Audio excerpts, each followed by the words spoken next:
watching Fox 35 News Plus, streaming on Fox Local. Good morning to you. Welcome into Fox 35 News Plus. I'm Garrett Weimer, and thanks for joining us on this Wednesday morning live on Fox Local and on YouTube.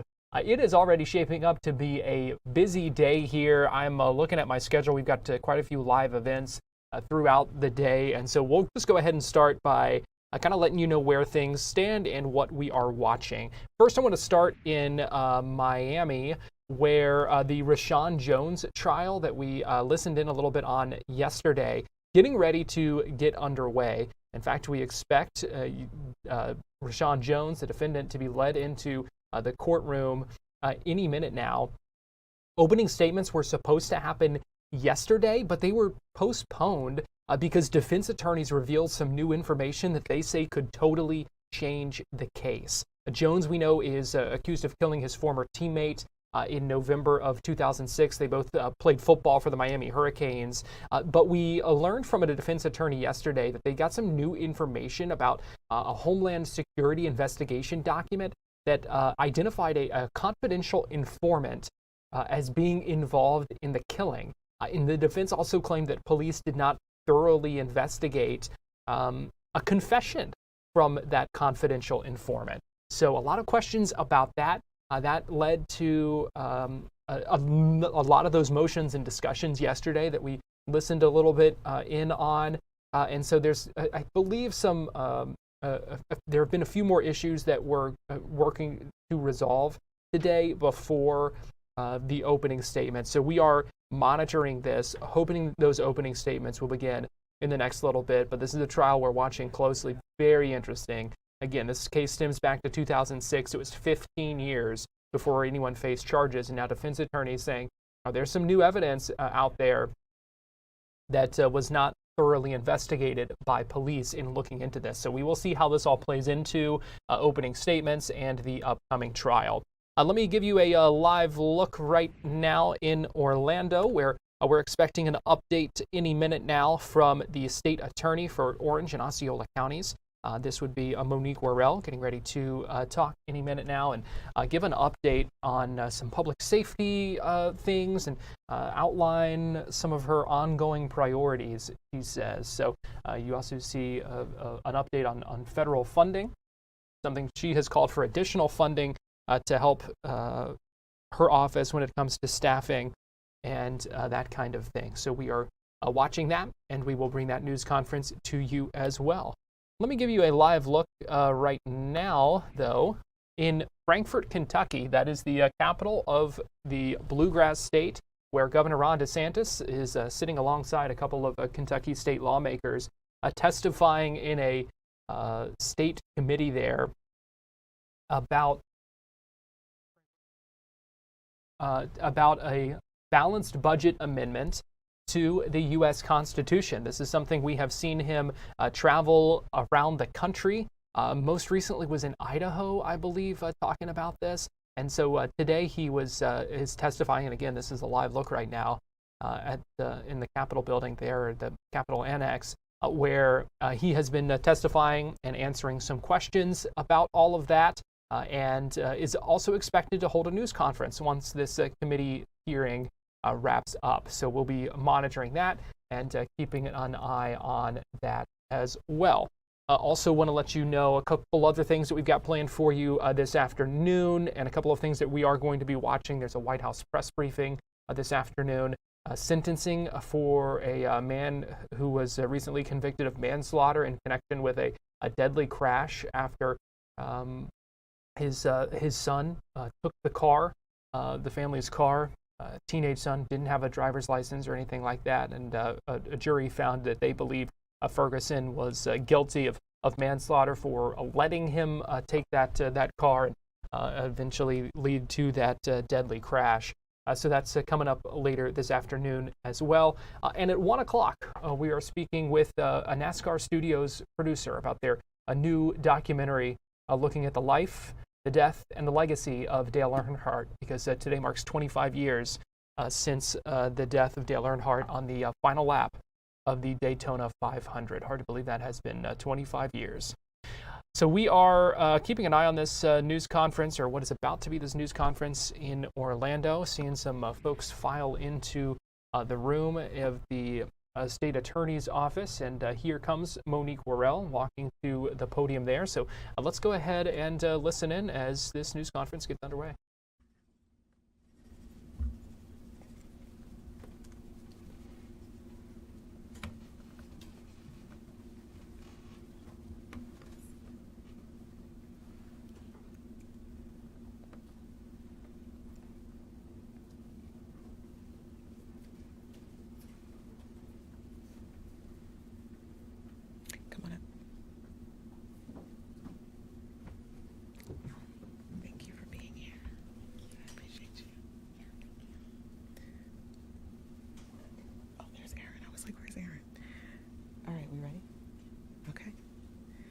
All right, good morning, everyone. Thank you all for being here. This morning, we are here to talk about our VOCA funding, also known as Victim of Crime Act funding. For more than 40 years, the Ninth Judicial Circuit has received federal funding under the Victims of Crime Act, known as VOCA, and those funds exist for one purpose, and that is to support victims of violent crime. For nearly 40 years, our office has complied with every requirement, met every deliverable, and used VOCA funds exactly as intended. During that time, our circuit has helped thousands of victims of domestic violence, sexual assault, child abuse, homicide, and other violent crimes navigate the criminal justice system. Today, our victim advocacy program employs 28 victim advocates who serves victims of violent crimes prosecuted by our office. Historically, VOCA funding has supported between 7 and 10 of those advocate positions, forming the backbone of services for our most vulnerable victims. Now, I want to pause for a moment, and I want to wish everyone a happy Black History Month. And the reason I interject that here is because here in this circuit, we made history. 10 years ago, we elected the first Black state attorney in the entire state of Florida, Aramis Ayala. The reason she is germane to this conversation is because Aramis was a fierce advocate for victims of domestic violence. And these occurrences that are happening here in our circuit today would be of grave concern to her in her tenure as state attorney and her work as an advocate for victims of violent crime. Now, the Ninth Judicial Circuit is once again being targeted by a partisan political agenda that puts politics ahead of public safety, and victims are the ones who will pay the price. For the 25-26 funding year, we submitted our VOCA application in the same way we always have, based on actual victim data. You will receive press packets that have this information, so you'll be able to look at it more clearly and inspect it. But essentially what you will see here, and I'll just ask you guys to step back so that they can see, is that this is the VOCA application. And what we've highlighted for you is where it asks, are there any discrepancies in the victims to be served section? If yes, then please explain. We said no. Are the target numbers appropriate? We said yes. Are there any discrepancies in the types of services section? If yes, please explain. And the answer there was no. That application was accepted by the Attorney General's office, and our deliverables were approved. The contract was issued, and our office signed it. And then, without warning or explanation, that contract was changed. In December, our approved contract was unilaterally rewritten. Now, I'm going to show you the contract, but before I do that, I want to show you the verbiage that is at the top of every victim advocate contract. And what it says is that the numbers should be based on historical data or the anticipated need of the population served through the VOCA project. And if awarded funding, the applicant agency will be expected to fulfill these performance measures. So each circuit provides numbers to the VOCA grant funding based on historical data of the victims that their programs have served. This is our request. This is the application we submitted. I've again highlighted for you up here the language that I showed you on the screen previously. And here are the categories that we asked for funding. Now, remember I told you that we have 28 victim advocates. This grant only funds between 7 and 10 of them. So we isolated down what we believed we would assign the victim advocates who are assigned to this grant, which victims they would serve. We asked for funding for 100 child sex abuse assault cases and 3,750 domestic violence cases. The AG unilaterally modified our contract. They reduced our domestic violence to 689, and they added 1,000 child abuse and neglect cases.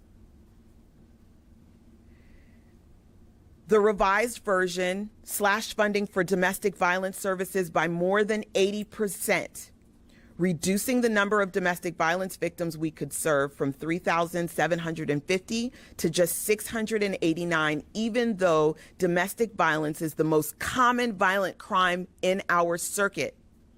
Our office handled more than 11,000 domestic violence cases last year alone. At the same time, the new contract imposed entirely new deliverables that bear no relationship to the reality of our community, in that we were told to serve 1,000 child abuse cases when our advocates handled only 46 in the prior year.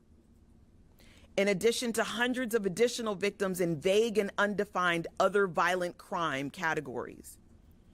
Let me be clear, these numbers are detached from real data, unsupported by case volume, and impossible to meet. And they're being applied only to the Ninth Circuit. Every other judicial circuit in Florida received VOCA funding based on actual crime data. Ours was the only one subjected to arbitrary and unachievable requirements. The 8th Judicial Circuit was asked to do 1,500 domestic violence cases. Now, this is important because they're a smaller circuit than we are, and they're only funding us for 689 domestic violence cases, but the 8th Circuit is being funded for 1,500, and up here, only 150 child physical abuse or neglect cases when we are asked to serve 1,000. The 5th Judicial Circuit, 1,587 domestic violence cases. Again, a smaller circuit than ours, given more funding for domestic violence victims than ours. And again, up here, only 192 child abuse and neglect cases when we are being asked to serve 1,000. The 11th Circuit, this is Miami, the largest circuit in the state, 7,860 domestic violence cases, 93% of their total grant funding. We asked for half of that with 3,750, and we were lowered to 689. The largest circuit in the state is only being asked to serve 170 child physical abuse or neglect cases, and the 9th Circuit is being asked to serve 1,000, when last year our advocates only had 46 cases. So if we look at it by a graph, you'll see that every other circuit that we are compared to has been giving funding for at least twice the amount of domestic violence victims that we are being given funding for. and the AG has lowered artificially our number to 689 when our office served over 11,000 victims last year. And as it relates to child neglect and physical abuse cases, the requests from all the other circuits were under 200.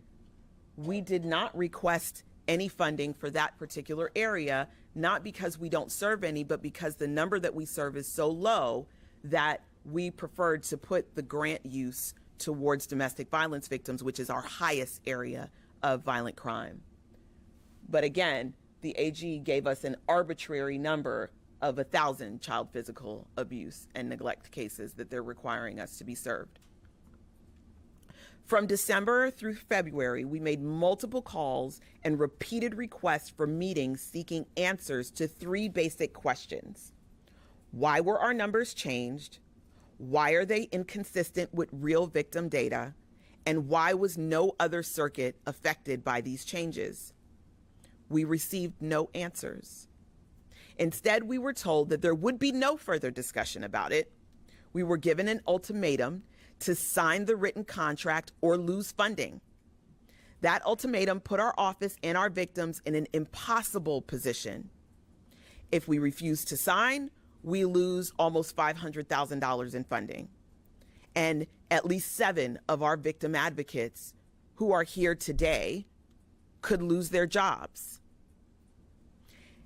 And thousands of victims could lose access to critical services.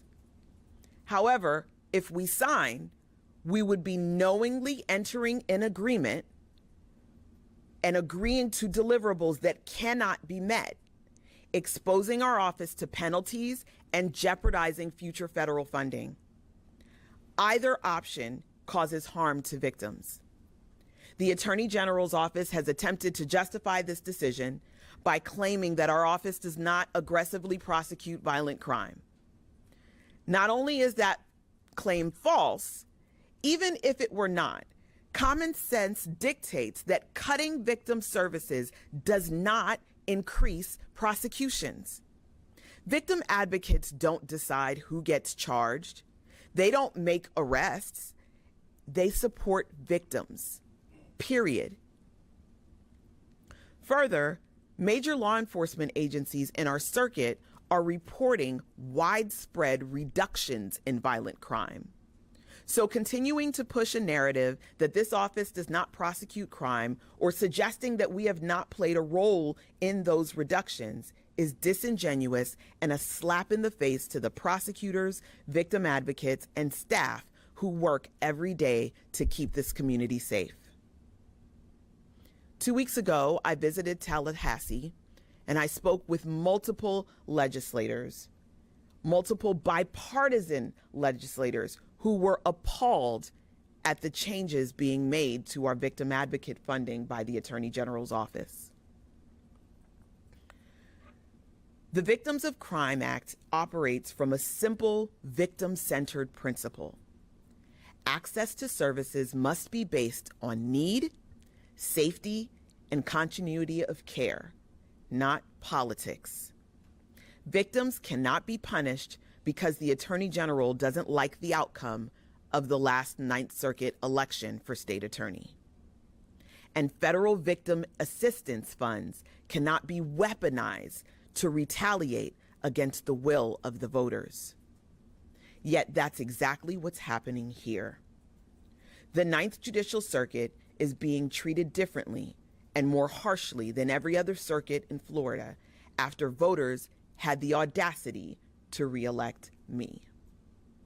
The consequence of that decision is not borne by this office, but by victims of domestic violence, sexual assault, and other violent crime who now face reduced access to trauma-informed support, advocacy, and safety planning. VOCA was never intended to be used as a tool of political retribution, and doing so undermines its core purpose, ensuring victims receive timely, equitable, and uninterrupted services when they need them most. So today, we are calling on the Attorney General to do the right thing, to restore our VOCA contract to its original approved terms based on real victim data and consistent with how every other judicial circuit in Florida is treated.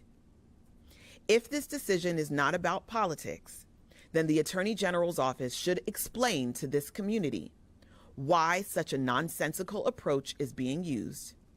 They should explain why victims in this circuit are being denied the same support provided to every other Floridian impacted by violent crime. This is about victims. Victims of domestic violence, victims of sexual assault, victims of violent crime who deserve support, not political gamesmanship. I ask the public to demand fairness and transparency in how victim services are funded. I am asking you to contact the Attorney General's office and urge them to restore the Ninth Judicial Circuit's VOCA contract to its original approved terms. Speak up for the victims, because silence allows bureaucratic decisions to quietly dismantle critical support systems. And to the victims watching, we see you, we hear you, and we will continue fighting to ensure you receive the support that you deserve. Now, I have a victim, a former victim, a now survivor, who has been served by our office, and she'd like to speak to you about what the Victim Advocate Program in the Ninth Judicial Circuit has meant to her. Rachel.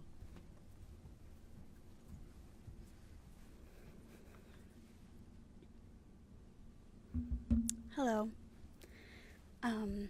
I was a victim of child sexual abuse. Most people my age never have to navigate the legal system the way I had to. My lawyer was amazing, but my victim advocate was the one who called me with every update, answered all of my questions, sat beside me in hearings and trial, and was a support and strength that I desperately needed at the time. She helped me to not feel alone and to not get lost in a process that is so complicated for anyone who's not already involved in the legal system. I can't imagine not having a victim advocate during that process, and I hate to think of the thought of anybody else in my situation not having a victim advocate to support them in the time. Thank you. Thank you so much for your presence today. At this time, I'll take questions. Please state your name and the station that you're with. Michael at News 6. How much discretion does your office have in terms of this method? So provide the funding, but how much discretion do you have on the back end to misappropriate some of the funding that is designated for child abuse and for domestic violence? No. We don't have discretion. They gave us certain areas where we are to meet those deliverables, and as I highlighted from the section earlier,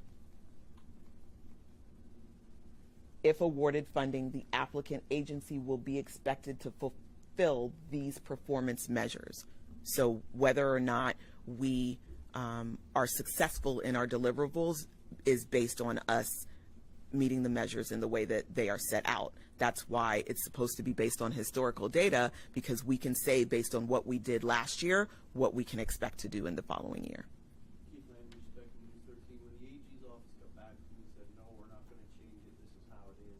Well, they didn't even say that. Okay, what they said is, we're not even going to talk to you about it. We're not going to explain to you why we've changed the numbers. Take it or leave it. This is the way it is. Is there anything else you can add to that about how that went? It was really that simple. Like, I would love to tell you that we had a meeting, that we had a reasonable discussion with both parties engaging, but that wasn't it. It was basically, no, we're not meeting with you. And when I went to Tallahassee and had conversations with different legislators, they tapped them to reach back out to us and have a discussion. But even that discussion wasn't fruitful because it ended with the same result: sign it or lose the funding. Sabrina Majori with Channel 9. I'm trying to understand, what are are these performance measures? So if you can't fulfill it in what is it, the child abuse category that now has it, what does that mean? What would that mean for your office? It means we, one, have not met our deliverables as required by the funding, and we won't receive the funding.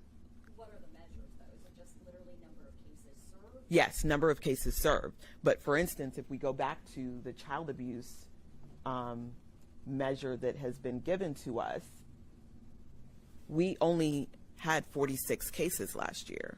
Where would we get 1,000 victims from? See, it's important to remember that the state attorney's office doesn't manufacture cases, right? Law enforcement makes arrests and they bring us cases. The victim advocates are the ones who are assigned to the cases that a victim advocate is required for. So it's not even conceivable that we would be able to meet that metric. And that's a real problem for me as an attorney, signing a contract that has a metric that I know is not conceivable for us to meet. Have you signed it? I have not. I have not. Did they give you a deadline? It was February the 3rd. As a result of not signing, you're saying that you're going to possibly now lose that funding Yes, entirely, so these victims will have nothing. that's correct.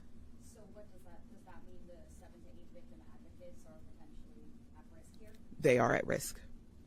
Marie Edinger with Fox 35 News. So you talked about the AG's office saying they justified their position by saying that your office doesn't go against or prosecute enough criminal cases or prosecute them hard enough, however they phrase it. When did they say that in relation to this grant, if they haven't had a conversation with you about it? That was after I went to Tallahassee and had the bipartisan conversations with multiple legislators who then reached out to the AG's office asking them to contact us, and they sent that by form of an email. Could you send that out to the press? It will be in your press packets that you'll receive today. I also am just like a little bit unclear on how this works. I'm unfamiliar with the funding Yeah. system. Yeah. How does why is the state intervening at all in Federal funding. Yeah, that's a really good question. Thank you for that question. So essentially the Victim of Crime Act funding comes from the federal government to the Attorney General's office for dissemination to the circuits. So rather than the federal government individually disseminating the funding, it goes through the Attorney General's office, which is the problem here. What is the potential total loss amount of the money? $500,000. Exactly. Well, $485,000.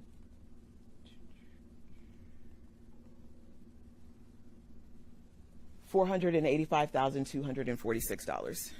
You said if you'd signed it, there could be penalties other than just the morality of signing it. They knew it was not going to happen. What would those penalties look like? You said you lose the funding in the end either way. Right. Well, we would lose the funding because we wouldn't have met our deliverables. And then when we go to apply for other grants, we will now have that stain on our record saying that we signed up for something that we didn't keep our end of the bargain. Right. But outside of just morality, legally speaking, I'm an attorney. I can't sign a contract that I know that we can't fulfill the deliverables of that. And that was really the biggest thing when my staff brought it to me and said, we need you to sign this because otherwise we're going to lose everything. And I sat with it for a few days, and I cannot sign a legal document binding this office to something that I know that we can't deliver. For the victims of domestic violence, if you were to sign this, I know it's the number 689, say that 690th victim came to your office, you're saying that person would not be able to be served by a victim's advocate. I'm saying that they're only funding the service of 689 victims. So I'm saying that we have 28 victim advocates, and the reason we have 28 is because we depend on funding for 7 to 10 of them from this grant. Now we would have to reorganize, and I don't know how many victims won't be served because we have built the system in such a way that 28 victim advocates serves all of the victims that come through our office. You mentioned not being able to sign because you're not able to fulfill it. The Orange County Commission and Mayor had gone through a really similar thing recently where they were faced with a contract they said they would not be able to carry out. They didn't have the means to do it. They didn't have the staff to see it through. They didn't want to sign. They say, were essentially forced to under duress. Do you have any comment on this continuing to happen, not just in your office, but for all of Orange County government? I have lots of comments, but today we're going to talk about the victims. Today we're going to talk about the victim advocates. This fight is not about me. This fight is about victim advocates who could within a year lose their jobs. This fight is about victims in this circuit who may not have the services that they need to be made whole. What do you say to the public about talking to the legislature and the governor's office? I'm sorry, could you repeat the question? What do you say to the public on this very issue about taking their concerns to the legislature and straight to the governor's office? I say that if there was ever a time to call, the time is now. You all have heard me stand before you for the last year and talk about how underfunded our circuit is and talk about how underfunded our office is. This is a critical blow that will absolutely begin to deteriorate the services that we're able to provide to the victims of crime. When you've heard so much conversation been had about how we need to focus on victims and we need to center on victims, this is an opportunity for the government to show their support for the victims of crime. And they are retaliating against me by weaponizing them. I have two questions. The first one, as a person who is a community advocate that also have media credentials, my concern was your plea for the community to get involved. But where's the community and when will we get the information so we can get involved? Is there another meeting with community advocate groups that can assist you in getting the word out to make the phone calls?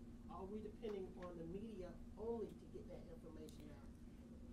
Can I answer that before you ask your second one? Yes. So the media is the quickest way that I can do that.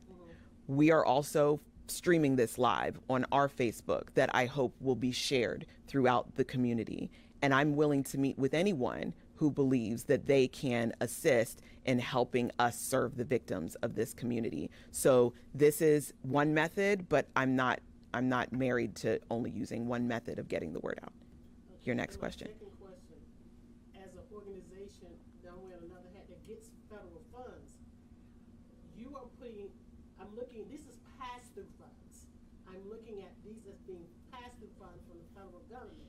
So my question is, if you put in a parameter that's not for the pass-through funds and you're adding more requirements, can we not go back to the federal government and our federal legislators and everybody to get more involved? Because that is a violation of the federal funding itself. So we have researched that particular issue, and my understanding of the way the grant is written is that it does give the Attorney General's office discretion in how those funds are distributed.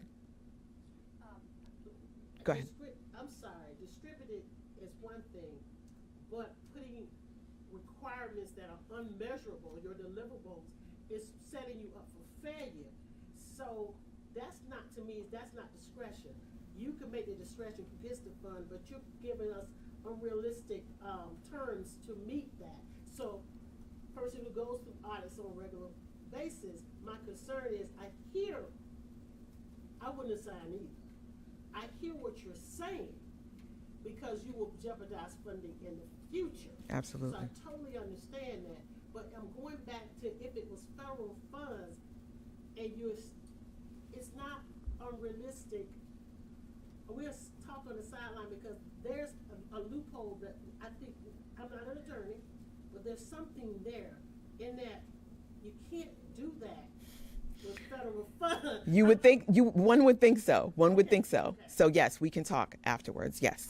Trying to understand the original contract, so that was approved at one point and then it was changed. Can you kind of clarify that? Yeah, so let me do that. And thank you for all of your questions because this is a very complex issue to understand. And I want to make sure that you have all the information that you need to report it clearly.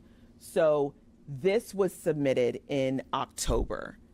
And it was sent, and you see here, all of this was checked, that there weren't any discrepancies, there wasn't anything wrong with the numbers were fine. It was sent back to us in the form of a contract. Our contract was signed by our office. That's the normal process of how it's done. We submit the application, they sign off on it, they send it back to us in the form of a contract. We sign the contract, we send it back to them, and then we get the finalized contract that's signed by them. So that was done in October. In December, they sent back this contract that modified all the numbers in a way that didn't make sense. And it's those two specific categories were what was changed, or what is beyond that? So unfortunately, it was beyond that, but the ones that are most egregious, and I apologize that the wrong thing is highlighted here. So I want you to draw your attention towards this, because this is the number that is most egregious, and you're going to get this in your press packet. Okay. But it's the child abuse or neglect number, right? So they raised that from our requested number of 0. We did not ask for funding for victim advocates in that area because we don't get enough cases to ask for funding in that area. They put 1,000 where we put 0. And then for domestic violence, we asked for 3,750. They reduced it to 689. We serve 11,000. Monique Worrell outlining some of the ongoing issues that are with that new contract. This is federal funding that's disseminated by the Office of the Attorney General at the state level. We know there has been a lot of back and forth between the Attorney General's office and the state attorney's office in Orange and Osceola counties. She wants their original funding restored and the original contract restored. This is for funding that goes to victim services. We're going to take a break here on Fox 35 News Plus. Still have a lot going on, including the Rashaun Jones murder trial, Governor DeSantis speaking. So we still have a lot to get to. Keep it here on Fox Local and YouTube, and we'll be right back.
watching Fox 35 News Plus, streaming on Fox Local. Welcome back into Fox 35 News Plus. Garrett Weimer here, and thanks for joining us on this Wednesday morning live on Fox Local and on YouTube.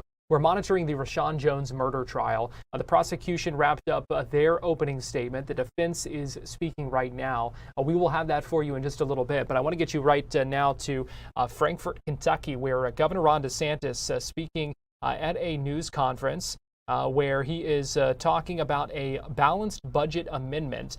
He was there to testify earlier today before a committee there. Here is the governor. Looks like that feed may be buffering. There we have it back. Let's go ahead and listen in as the governor speaks right now. Very big Florida State fans, which that meant was Florida Gators versus Kentucky. They were rooting for Kentucky. And I told my son, I said, you got to in this, like, I'm the governor of Florida, like, come on. But he was rooting very hard for Kentucky because he's not a University of Florida fan. But that was a lot of fun. And I also, way back in the day, back in my baseball days, we made trips in college to Bowling Green to play them. We played UK, got spanked by them, and then you could do bus rides to get to Middle Tennessee State. There were a lot, probably within a couple hours for sure, and so we played a lot of schools in that region, which was very fun. Sometimes it'd be cold when you're in early March. Sometimes it'd be nice, and I guess you guys know that more than anybody. This balanced budget amendment is important. I don't think there's any other way that you're going to change the fiscal trajectory of this country unless you provide constitutional restraints on Congress and their ability to continue to drive us deeper into debt. We were one vote away in the mid-1990s in the U.S. Senate from passing a balanced budget amendment out of Congress and sending it to the states for ratification. And just think, at that time, we basically were running a balanced budget. I mean, we had 3 years in a row where the federal government in the late 90s was actually running a balanced budget. Just imagine if that balanced budget amendment had taken effect, how different the fiscal trajectory of the country would have been over these last 26 years. It would be an entirely different ballgame. I'm just convinced that you're not just going to solve it with an election, because I can tell you, like, as a Republican, I can talk about what we did in Florida by cutting spending, paying down debt, doing all that stuff. We did what every Republican promises to do, right? They all run on out-of-control spending, this and that, and yet nothing really changes. And so I don't think just saying we're going to win one more election is going to make the difference ultimately. I think you are going to need to band together as states. We've got 28 states that have done this. Kentucky could do it. I think would be phenomenal. We have Montana, Idaho. There's some more that are in a good shape to be able to get this done relatively soon. And then you get in a situation where you get 31, 32 states. Well, then Congress is going to say, man, this is serious. And maybe they decide to draft an amendment and send it to the states for ratification. If not, the states can meet under Article 5, draft an amendment, send it to the states for ratification. That's the way our founding fathers envisioned this. They knew there was going to be times when you would need to have structural changes in the way things do. And I've been to Congress, in the past, served there for a few years, and the culture is not going to be conducive to fiscal reform. It just is what it is. I wish there was an easy answer that you can elect, do this different, do this, but I think we found none of this stuff's really worked over the last 20 years, and the problem's just gotten a lot worse. I mean, heck, even 10 years ago, I think we were at like 16 trillion. Now you're at 38 trillion, and that's like a 10-year span. I mean, that's been really, really aggressive at how this is going up. Of course, you have to pay interest on this debt. Those interest payments are over $1 trillion a year and growing. And when some of the bonds come due this year for refinancing, they're going to be refinanced, unfortunately, at higher interest rates. And so those interest payments, are likely to balloon, and it could get very ugly at some point in the future. Like I said in my testimony, if we were here 15 years ago, I think all of us say 38 trillion. I don't think that's going to work, right? But I think the fact that you haven't had a full-blown debt crisis, largely because we're the reserve currency and we're the best option or the least bad option of these other countries, so people think, well, it's not going to matter. I think eventually the bill's going to come due. And I think if we're able to do this, I think you're mitigating potential catastrophic situation, putting us on a path to be able to be sustainable going forward. And I just look at states that have this balanced budget requirement. You know, I have line item veto, so I veto spending, but we also run surpluses. Even if I didn't veto, we would be running surpluses. And I think part of it is the legislators can tell people who want more spending, like, hey, we can't, you know, we're limited. We can't just keep spending. And it really provides not just a structural constraint, but a political defense of legislators who are trying to be good stewards of taxpayer dollars. So I think it's really, really good. I think Kentucky is a great candidate to do this. I applaud the legislators in both the House and Senate who have gotten on board on this. This is a valid constitutional defense of the states banding together to be able to propose a change when Congress is not willing to do the right thing. That's what the Founding Fathers envisioned. And on the 250th anniversary of American independence, there's a lot we can learn from the wisdom of the Founding Fathers. All right, Lauren. Thank you, Governor DeSantis. My name is Lauren Enns. I lead the national campaign for a balanced budget amendment. There was a lot said in testimony in the committee, and I think something that would be healthy is for us to go back to something that we all lived through that was pretty traumatic, and that was the housing bubble, 2008, 2009, 2010. Everybody remembers the bailout of Wall Street, $700 billion. We borrowed, I think, $1.8 trillion total that year to survive the housing bubble and everything else that came along with it. You know, we gave a bunch of money to the banks, to the, I think we propped up a couple of big auto manufacturers. So at that point, you'd think, coming out of that, wouldn't Congress become more fiscally responsible?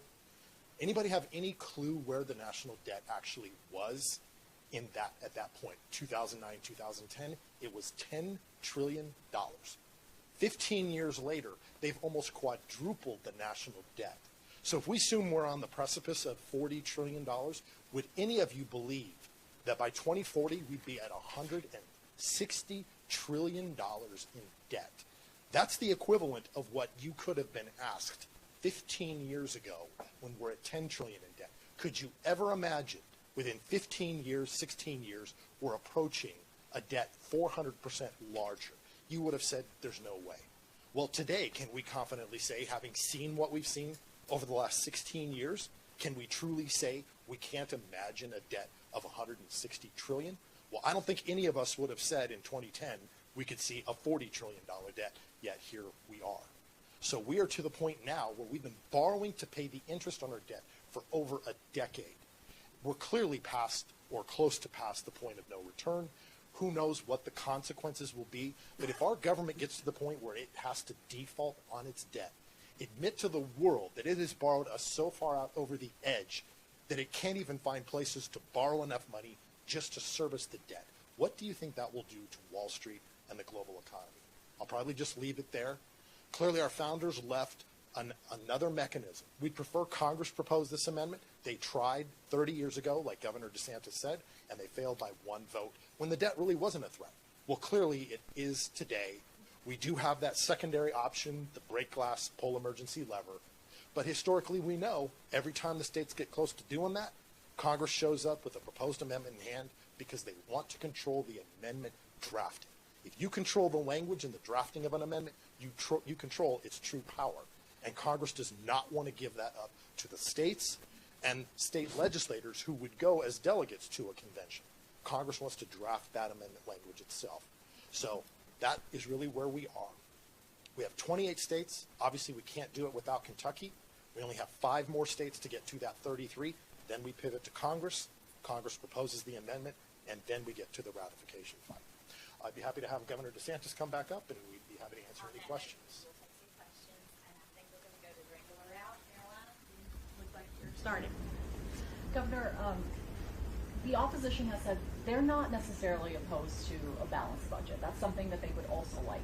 But the worry that was voiced here today is that this convention method could potentially open us up for future changes. So how do you ensure Kentuckians that this method doesn't open up the entire Constitution to revision? Because they'll be certifying for a balanced budget amendment the legislature will be able to impose rules on the delegates, including even criminal penalties, if they go beyond what the convention call is. And so I think there's adequate safeguards that can be done. And then obviously they can decide who they pick, right? So if you're somebody that's worked hard to get balanced budget amendments certified and you end up with an Article 5 convention, you're going to pick people that are going to be loyal to the cause. I mean, you're not going to want people up there that don't believe in it. So I think there's adequate safeguards. But here's the thing. An Article 5 convention cannot change the Constitution. It's simply one mechanism of proposing. Congress can propose with 2/3. The states can propose with 2/3. Ultimately, any actual change for the Constitution requires ratification of 3/4 of the states, 38 states. And so I think when the Founding Fathers put that in there, they were obviously very conservative about changing the Constitution, but they knew you had have to do it from time to time. And they built, I think, adequate safeguards into where this is the subject, this will be done. If the states can agree on a product, they can pass it and then send it to the states for ratification. But ultimately, nothing that's done at a convention actually changes the Constitution. It's just a mechanism for proposing. Another question? Isaiah? Governor, I appreciate you taking the time. I guess I wanted to know why Kentucky, how this kind of came together for you to come here today.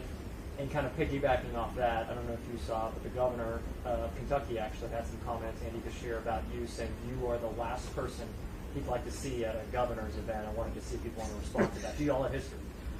So the reason we're in Kentucky is because Kentucky hasn't passed it, but it's really a prime candidate that would want to pass it. I mean, I think people in Kentucky, you look at the voting history here, they want to reign in Washington. I believe that that's something that's very popular in Kentucky, and you have to do it. And so if they do it, then great. If they had done it 2 years ago, then obviously there would have been a need to do the meeting.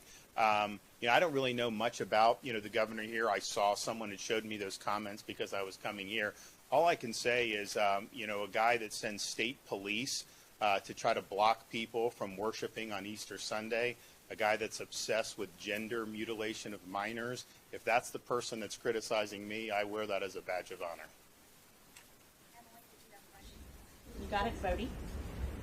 A lot of people are asking our governor if he's going to be running for president in a few years, so I can't help but ask if you're also considering the same thing.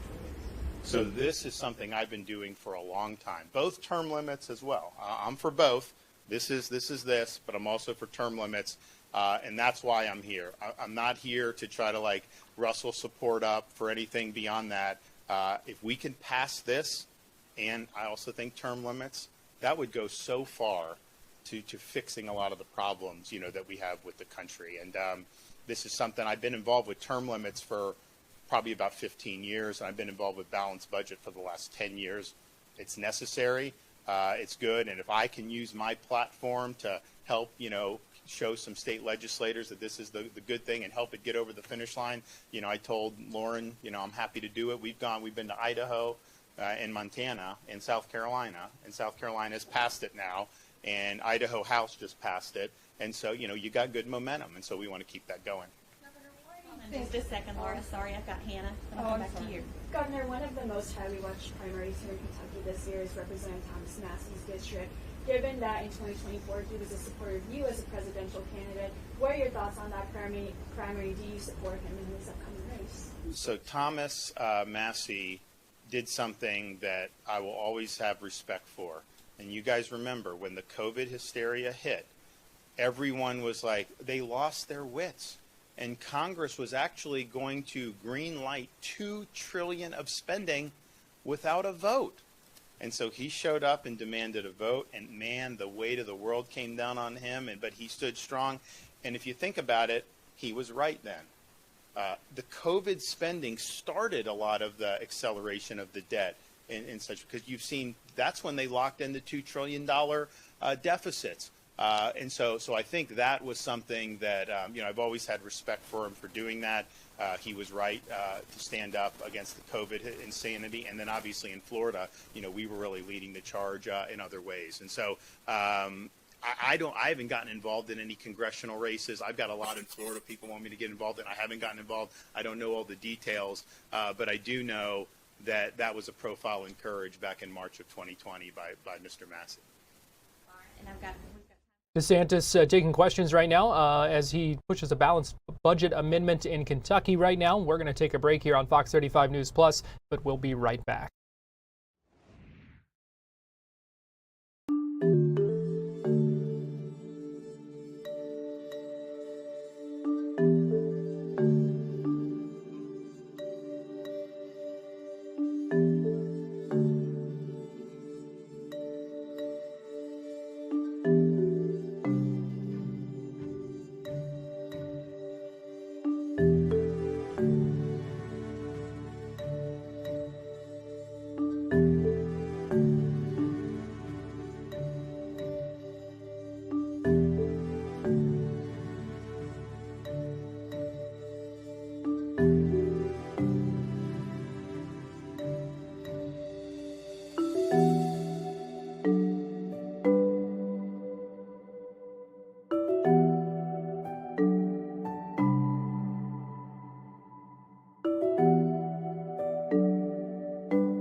You're watching Fox 35 News Plus, streaming on Fox Local. Welcome back into Fox 35 News Plus. Want to get you back to Frankfort, Kentucky, where Governor DeSantis continuing to take some questions right now from reporters there as he is continuing to push a balanced budget amendment to the U.S. Constitution. Let's go ahead and listen in.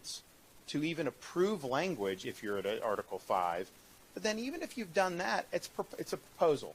So each state would have to have its own policy and laws and Yeah, rules. exactly. So Kentucky's would be different from Florida. Exactly. Different from South Carolina. For sure. Thank you. Emily. I wanted to follow up about Congressman Thomas Massey. We know he's obviously very outspoken against the budget.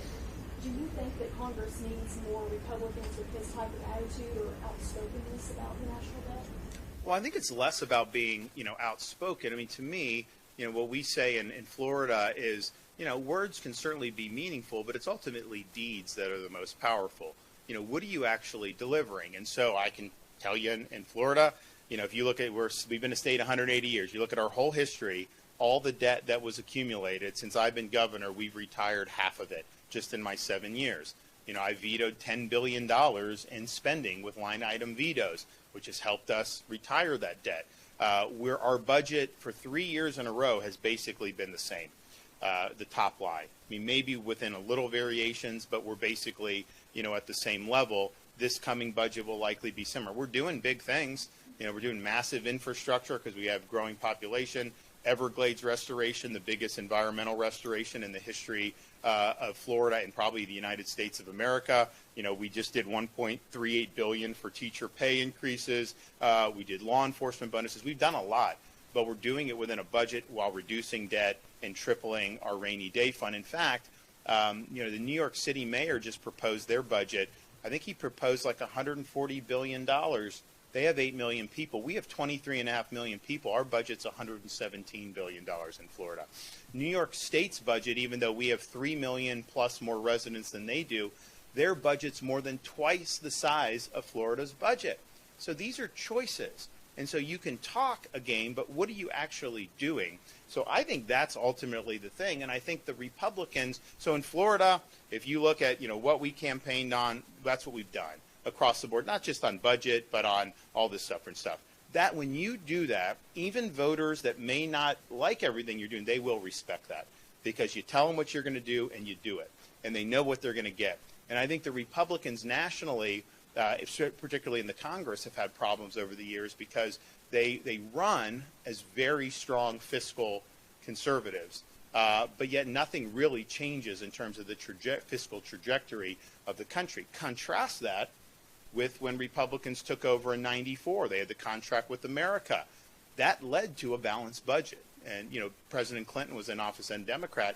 He signed the budgets. They had 3 years of a balanced budget. They came one vote away from actually passing a balanced budget amendment. They did welfare reform. They did all these things. I don't know that Republicans in D.C. have ever gotten, kind of that mojo back that they had in the 90s to really do.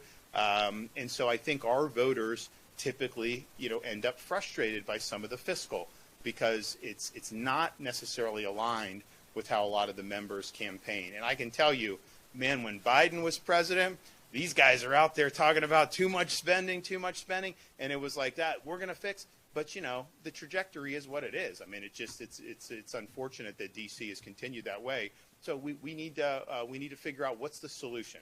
And I'm just convinced that unless you have this requirement where you're really forcing them, to have to be responsible, I don't think it's ultimately going to work. And even if you did it one time, even if they balance the budget tomorrow, the next Congress can come in and undo that. And then you'll have another election, and they can come and they can undo it. And that's what's typically unraveled. That's typically what's happened is you've had these budget deals over the years, is you're having a deal to spend more now and then promising cuts in the future. And, obviously those cuts never materialize because you can't bind future Congresses. So look, I think it's just, we need to get our act together nationally in the Congress on this. But I can tell you the debt, like nobody was going to confuse me as going left on anything. Like, let's just be clear about that. But this is a bipartisan problem. I wish I could tell you it was just the Democrats, but it's a bipartisan problem, and it's going to require a constitutional amendment that gets support from people across party lines and including a lot of independents. I think this balanced budget can do that because I think people realize that the trajectory is scary. And we got to do something about it now. And so that's why I'm here. And I applaud the members of the legislature here in Kentucky from taking this on. And, who knows? Maybe we'll see you guys in the Final Four. Take care. Fox 35 Storm Team meteorologist Brooks Garner joins me now. And Brooks, going to have to turn those ACs back on. I mean, what is going on? It's either too hot or too cold. There's no just Goldilocks weather here in Florida. But we're kidding aside, we're going to be up to near 90 this weekend. Wow. And then it'll be followed by lows in the mid-30s with a wind chill.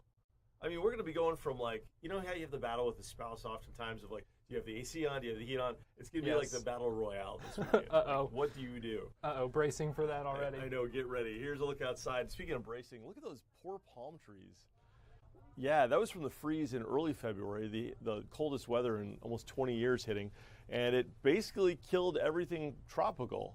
I mean, it looks like something out of like Stranger Things, the Upside Down.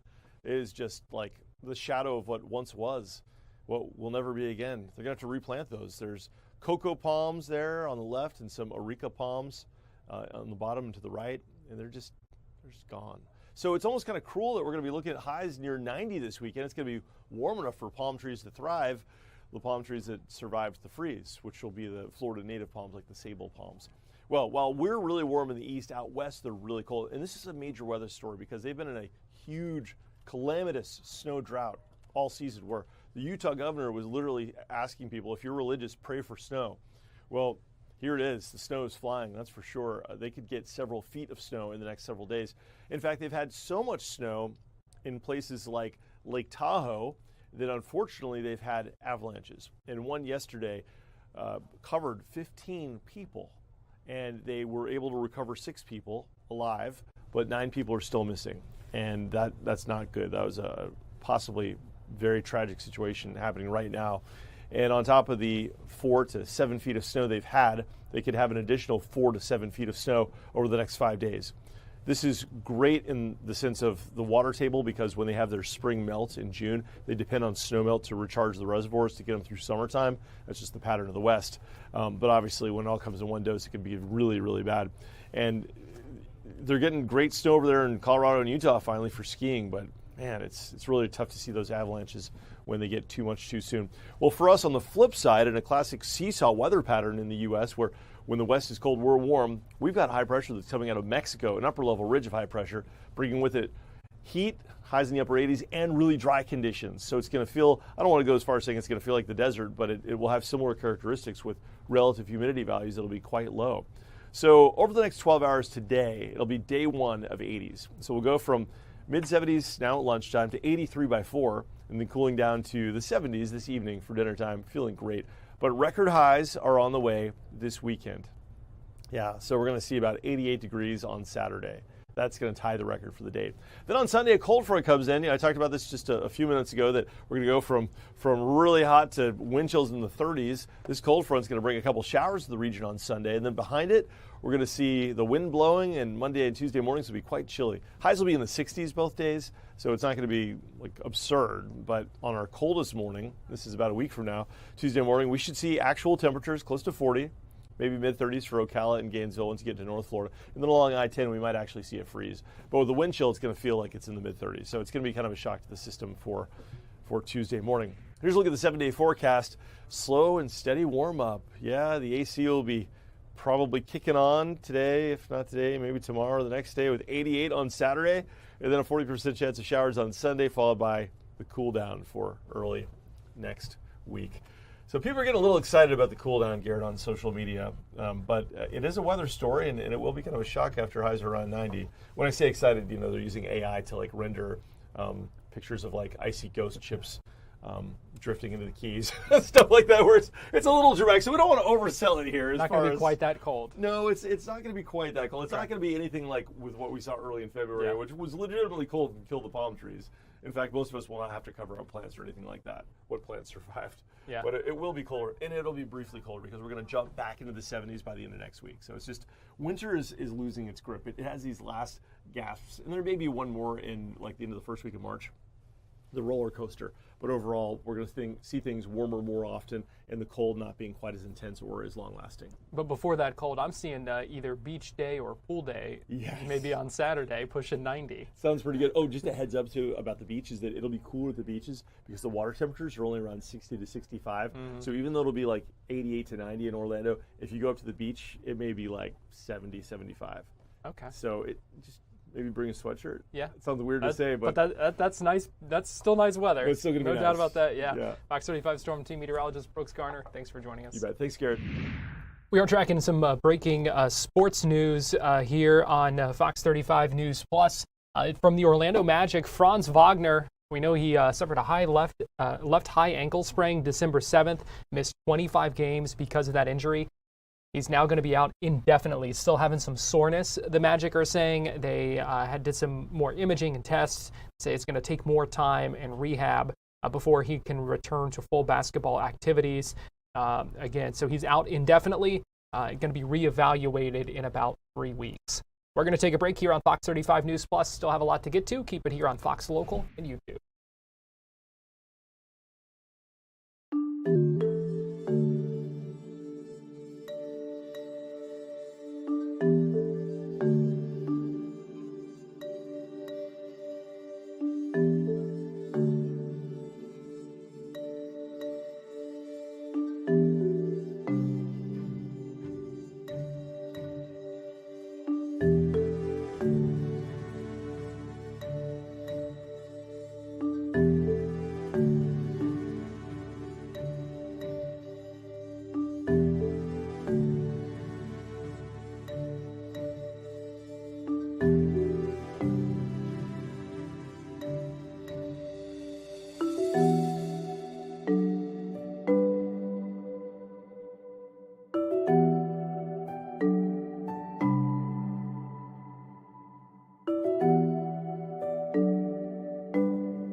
You're watching Fox 35 News Plus, streaming on Fox Local.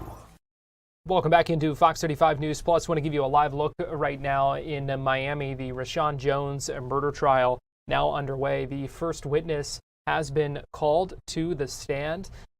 This is in the trial of a former Miami Hurricanes football player accused of killing his teammate back in 2006. Just moments ago, we had opening statements wrap up. And now, as I said, the first witness being called. I want to play for you a little bit of the prosecution's opening statement just moments ago inside this Miami courtroom. We are here because of Bryan Pata, the kid who was living out his childhood dream in 2006. He was a University of Miami football player, an NFL prospect, a larger-than-life college athlete. He was a son, he was a brother, he was a friend. We are not here because of his life, we are here because of his murder. On the evening of November 7, 2006, Bryan Pata had just returned to his apartment from football practice. He parked his car in the parking lot, locked it, and began to walk towards his apartment. After only walking a few feet, the defendant approaches him and shoots him in the head. Bryan's body lay lifeless on the ground. He was discovered by his girlfriend and his roommate, who called 911. Police arrived. What ensued at that point is an investigation into one of the most popular football players at one of the most popular teams in the city of Miami. Because of the media impact of this murder, detectives are given a multitude of leads that they have to investigate, track down, and vet. But, members of the jury, you will hear that regardless of where this investigation took detectives, it kept coming back to one person, Rashaun Jones. Let's go back to earlier in the day on November 7th. By midday, Tony Hernandez, who was the compliance officer at University of Miami at the time, will tell you that he notified Rashaun Jones about his suspension from the football team. This was his second suspension for a failed drug test. Rashaun receives a letter that confirms his suspension, that copies the coaches on that. One more suspension, and he's facing a loss of his scholarship, playing time, which he wasn't getting too much by that point anyways. His dreams, essentially, of playing major college football begin to dwindle. And in the midst of all this, Bryan's star is on the rise. He has the girl, he's got the talent, and he's got the popularity.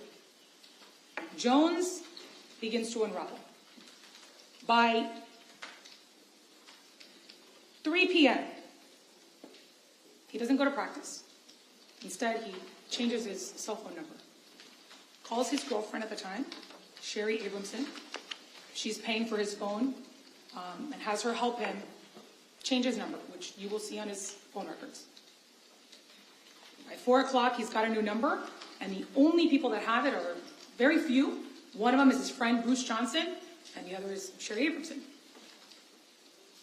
6 p.m. happens. The defendant knows that practice is over. He gets a call from Bruce, who would have been at practice. That's on the phone records. Dwayne Hendricks, who's the roommate of Bryan, will tell you, by the time practice ended, he and Bryan left roughly around the same time. Bryan takes some freshmen home on the way to his apartment. Dwayne stops for gas.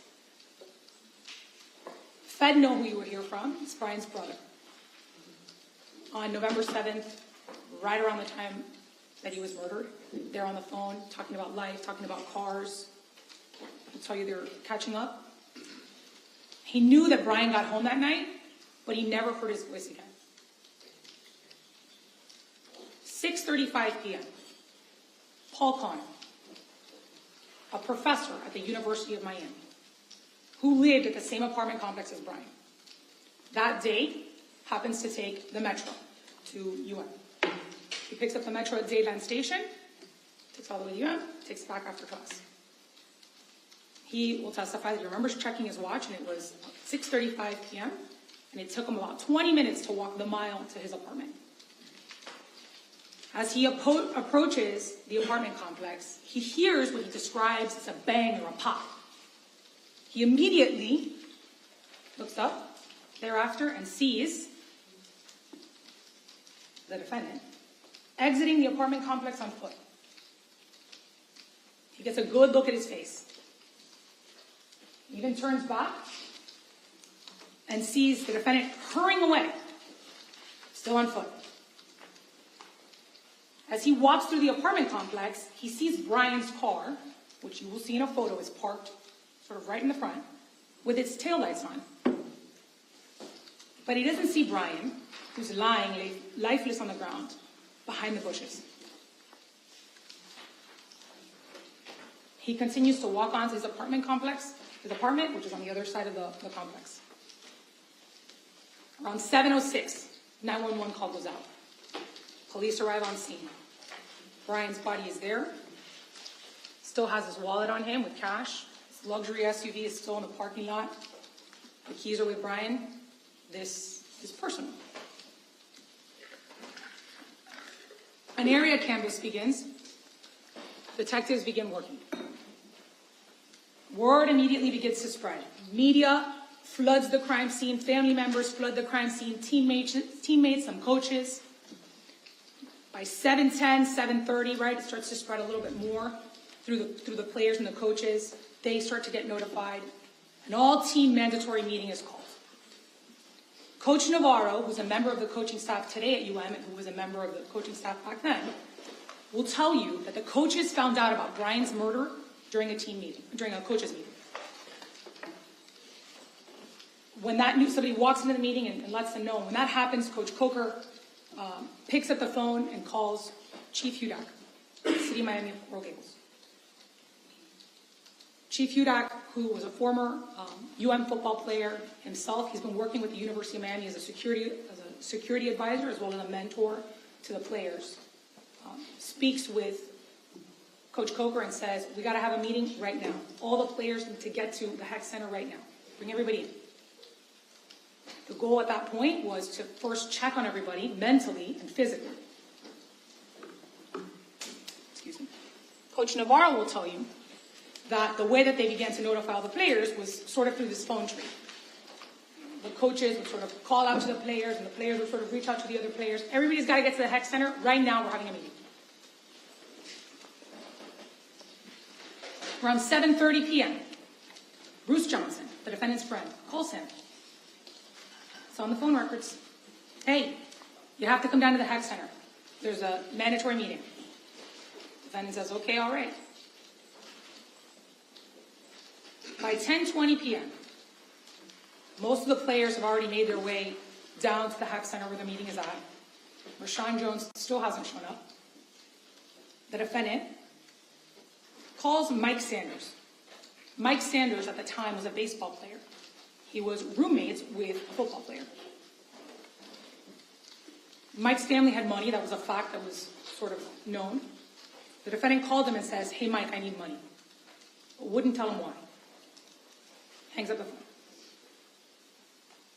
Mike is so weirded out by that call that he books it to the Heck Center to tell Coach Coker.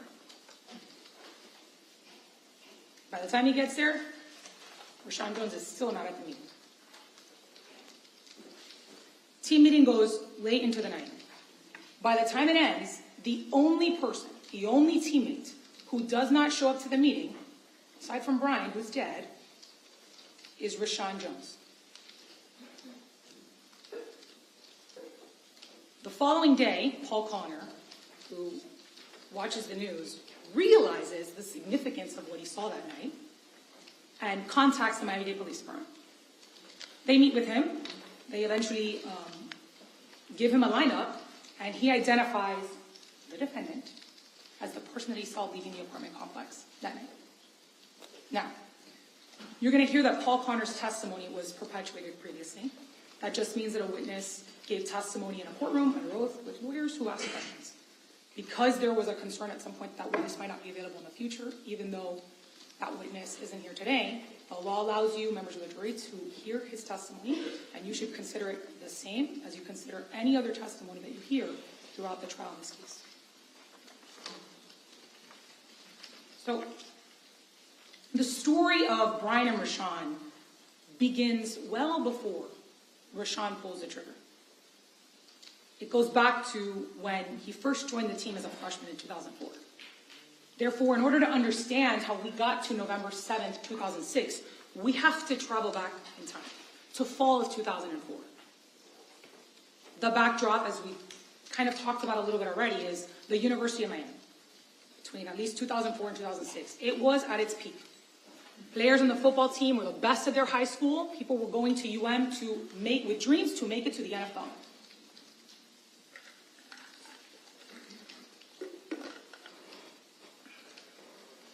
The first sort of catalyst where the seed of resentment really gets planted happens in August of 2004.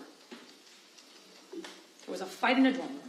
You will hear from Eric Moncour and Dave Howell, who will tell you that the defendant was caught by Bryan, Dave, and Eric in Eric's dorm room.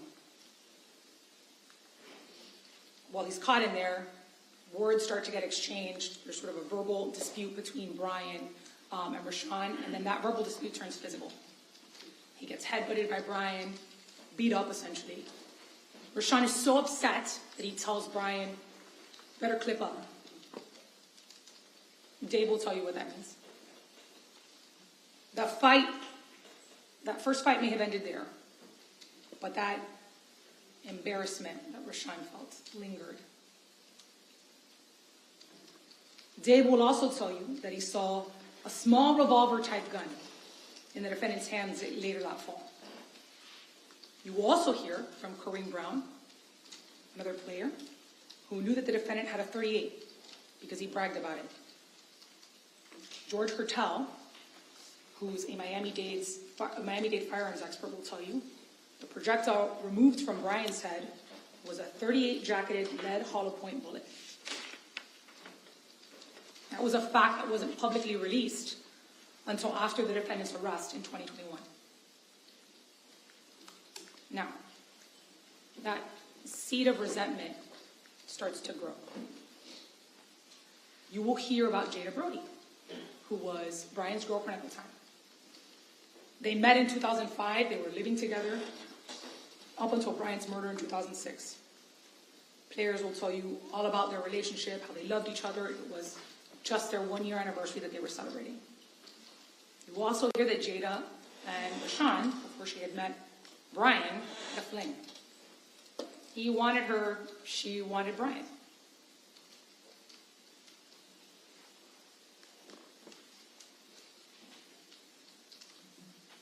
Football. Bryan, by 2006, was an NFL prospect, third-round draft pick. His focus was on the NFL. He was one of those guys who was going to make it, being scouted by several organizations in the NFL by that point. Rashaun, on the other hand, was facing his second suspension. He was not really playing too much, unknown. He could not get out of his own way. You will hear in the end, Jones was never really a fan of Bryan. They weren't friends. What had started as early competition hardened over time. Jones was resentful of Bryan. That grew into envy. Jones never had his name called with the same excitement over fans, the same excitement from Jada, or the same excitement from the NFL or any of the coaches really at UM. Even though Rashaun was the one who broke the rules that led to his suspension, if he couldn't have it, Bryan couldn't have anything either.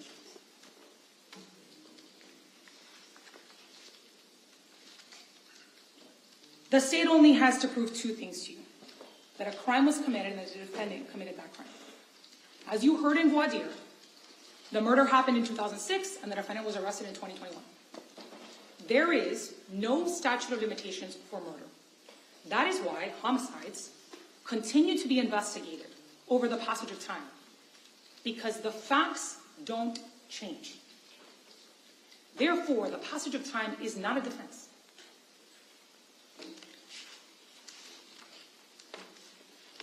As you heard and you will hear throughout this trial, this is a circumstantial evidence case. All that means is that it's a case that is proven on facts, based on other proven facts, and the logical and reasonable conclusions that you members of the jury can draw from them. We are not asking you to speculate. This is not guesswork. The evidence in this case only requires you members of the jury to use your common sense. As you sit through this trial, we are asking that you just pay close attention to each and every witness who testifies, because each person will provide a piece of evidence that in the end points only to one person: the man sitting at that table over there, Rashaun Jones. Rashaun Jones's actions paved a path through his behaviors, his timings, his communications, his actions. And it is the context of those combined circumstances that would allow you members of the jury, at the conclusion of the state's case, to find the defendant guilty of second-degree murder. Thank you. Opening statements from the prosecutor in this case just a little bit ago in that courtroom in Miami. We also heard opening statements from the defense after that, and the witnesses continuing to be called on the stand. We'll have the defense opening statements for you in a little bit. We're going to take a break right now here on Fox 35 News Plus, but we'll be right back.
You're watching Fox 35 News Plus, streaming on Fox Local. Welcome back into Fox 35 News Plus. I'm Garrett Weimer, and thanks for joining us on this Wednesday afternoon, live on Fox Local and on YouTube. We've been talking this week about this shooting in Paramore, where 4 teenagers were shot at the Sister Soul Food.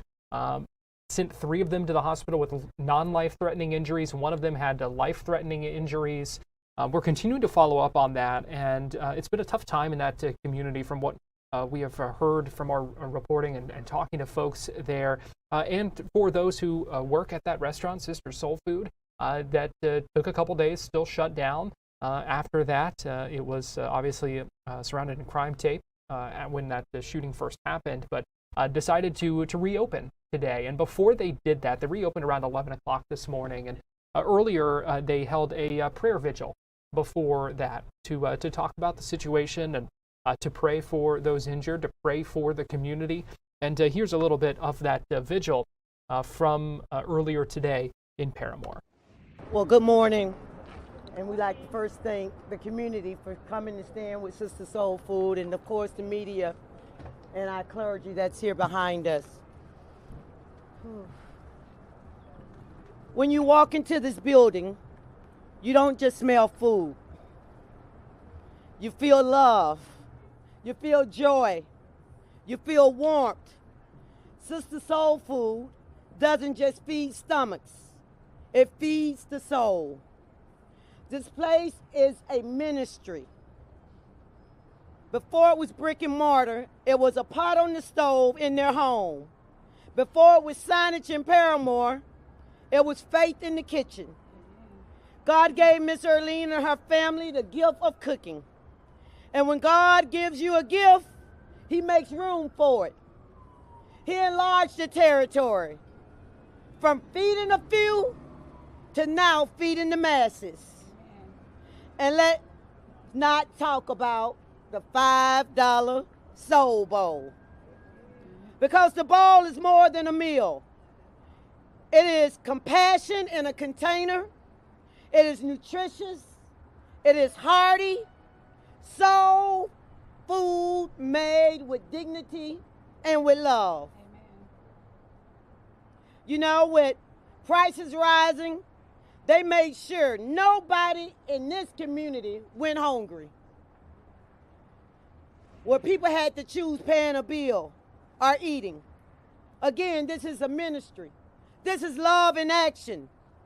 But we also stand here this morning because we experienced pain here in Paramore. A hailstorm of gunfire tried to interrupt peace. It shook us all, but it didn't break us. Because prayer builds unity, and unity builds community. So I want to thank Bishop McCray, Pastor McCray, and the clergy that stands beside us for covering this business, covering our youth, covering our community. Yes, our young people do need direction. Yes, many do need discipline. And they need divine covering. We will not give up on our youth here in the city of Orlando. So today we stand, community, clergy, law enforcement, to say Sister Soul Foods will continue. And we will continue to build our community. And we will continue to stand with one another as Paramore rise, as this city rise, because we all rise together. So we're going to bring up the Dejanay. We profoundly and lovely call Day Day yes, to speak on behalf of the family. Yes, yes. Can everybody hear me? I don't know if I'm loud enough. Is this good enough? Yes? Okay, perfect. Once again, yeah, I see. Trying to drown me out, Mom. Yep. We waiting. We ain't got nothing but time right now.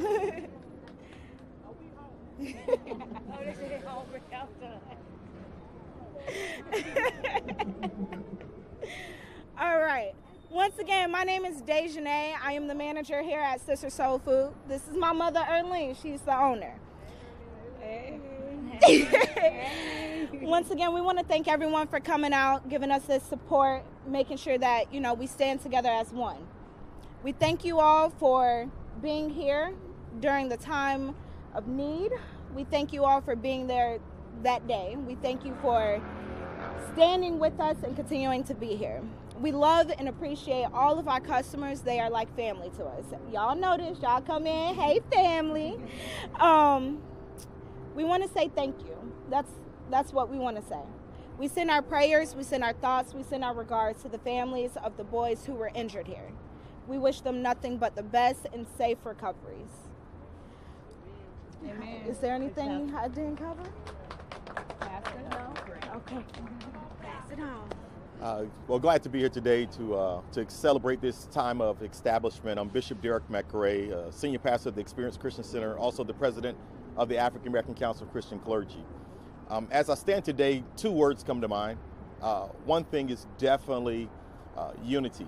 Unity is something that we have to be involved in, and I believe that the City of Orlando has done a phenomenal job in providing programs and services and systems that help foster better relationships for our youth.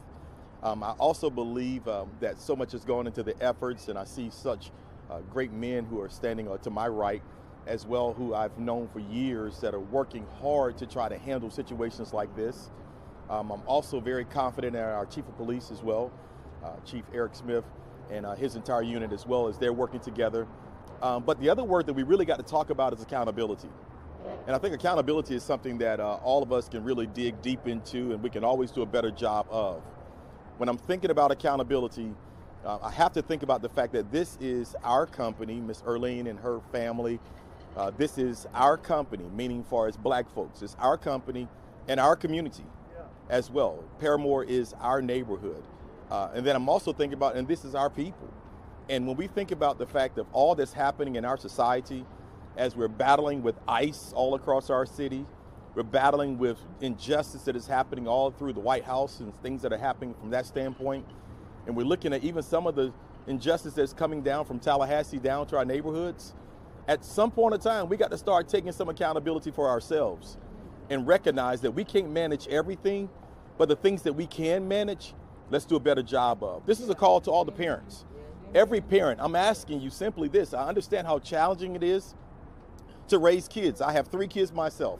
I understand the challenges to raise kids, but I also understand that there was something that we had when we grew up, that the parent had a sense of awareness and a sense of control over their very own kids. And I'm calling for all parents. Let's go back to accountability for our own children. Let's know where our kids at least are, so that we can be accountable for their locations. And disagreement is something that happens in life. It's something that all of us go through. We all disagree at some point in time. But can we disagree and also recognize that we live for the next day to simply try to figure out how to work out our disagreements? Something that I've learned in my older age is that sometimes the things that I disagreed on that later I become agreement of. But I was able to live to see another day. I'm asking our community, as we're fighting so much externally, let's stop fighting internally. Let's stop fighting against our own culture. Let's stop fighting against our own nature. It's time for our community to help parent other kids. It's time for us to actually have a word, but that also comes through parents giving permission for other adults to have some assistance, which means that we got to build relationships all over again. Let's trust these programs that we have. I'm glad that we have programs that know our kids and not programs coming to our communities to learn our kids. So let's make sure that we are growing with these parents, with these community organizations, and with this leadership team that we have as well. Thank you for those who have gathered today. This is just a sign of strength and unity. But I know that prayer is necessary, and we're going to pray in just a second. But I want to make sure that we all recognize that we can do something more than pray. We can all work accountability. I'm going to ask for Apostle Jerry Owens, another local pastor, to come and lead us in prayer at this time as well. And so he's coming from the Joshua Generation Church to come and pray. Can I make a pause? Sure thing. I like to pause for a moment and thank Orlando Police Department. How they have embraced this business with this tragic incident and how they have embraced the community. And the life-sustaining support they gave to the young man that's still alive. Their heroic measures on Sunday saved that young man's life. And I just want to thank OPD for what they did. And then before the pastors start the prayer visual, I want us to take a look to the right. My brother's keepers, many of the CVI members, young black men and minority men, and my sister's keepers that are over there. So there are programs, people are working. We got to continue, as Bishop stated, but I want y'all to see success stories right here in the making and that have done the good work. Amen. I stand in solidarity with everything that has been said, and we are in concert and unity for change that happen in our community. So we're going to pray. We're praying for this community, everybody involved, and praying that this business continue to be a staple in this community. So Father, I thank you for your grace and your mercy. Thank you for your power. Thank you for your saving grace. Thank you for touching this business. Thank you for touching this community. Thank you for all of those who are responding, who are stepping up to the call and deciding to be a change agent in this community. Father, we're taking back our community. We're taking it back with our presence and our power and our influence. So Father, heal those who are still in the hospital, who are still fighting for their lives. Heal those who have been wounded and scarred.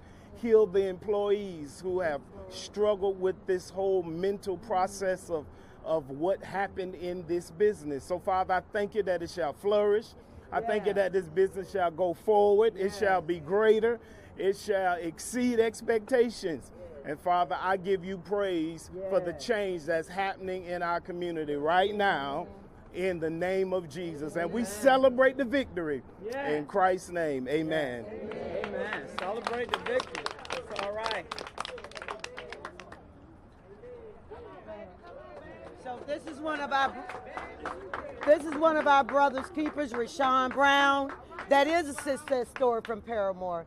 That did come up from the struggle and now is leading the nation, leading Paramore, leading the southwest side of Orlando with the initiative, My Brother's Keeper, that I and Mayor Buddy Dye started in 2015.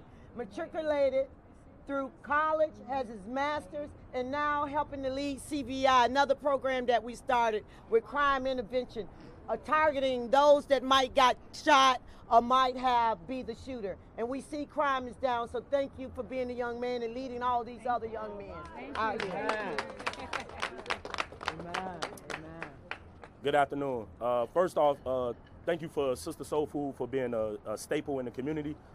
As a young man that grew up a couple streets over, having your own place to eat, to fellowship with is very important, especially growing up in a inner city community where violence is prevalent, and adolescents see a lot of things that normal adolescents shouldn't see.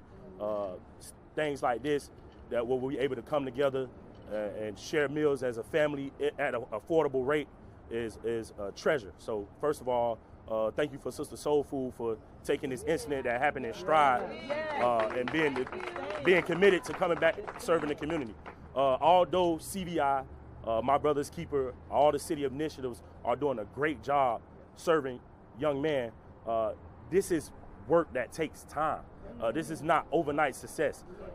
When you're talking about changing young man's life, this is day-to-day work, a lot of hours, things that we can't log. So a lot of times when these incidents happen, people are running like, oh, how can we connect with CVI? How can we connect with My Brother's Keeper? Or where were we when this happened? Why weren't we on the scene? We always on the scene. We always doing the work. We always in the community, but it takes more. It takes more. It takes people picking up. When you see something, if you don't feel comfortable initially reaching out to law enforcement, reach out to us. We do the community work. Put a young man on our radar. Introduce him to us. Introduce him to MBK if he go to school. If he in the community, call CVI. So this is a collective effort. That's why we here today. We stand with Sister Soul Food. We stand with the community of Paramore. We stand with all inner city neighborhoods that are affected by violence until y'all no longer need us, until y'all work us out of a job. So that is the plan. We here, we committed. We here today, we'll be here tomorrow, we'll be here next week. So that's what it's all about. Like we said, we praying for those victims that's what affected, but we also praying for the young man that was lost in the guidance and were the perpetrators, all right? And they're going to have to, you know, law enforcement got a job to do. They're going to have to do their job, but we don't give up on nobody. So we want to work with both sides, and we want to make sure that this doesn't happen again. Thank you.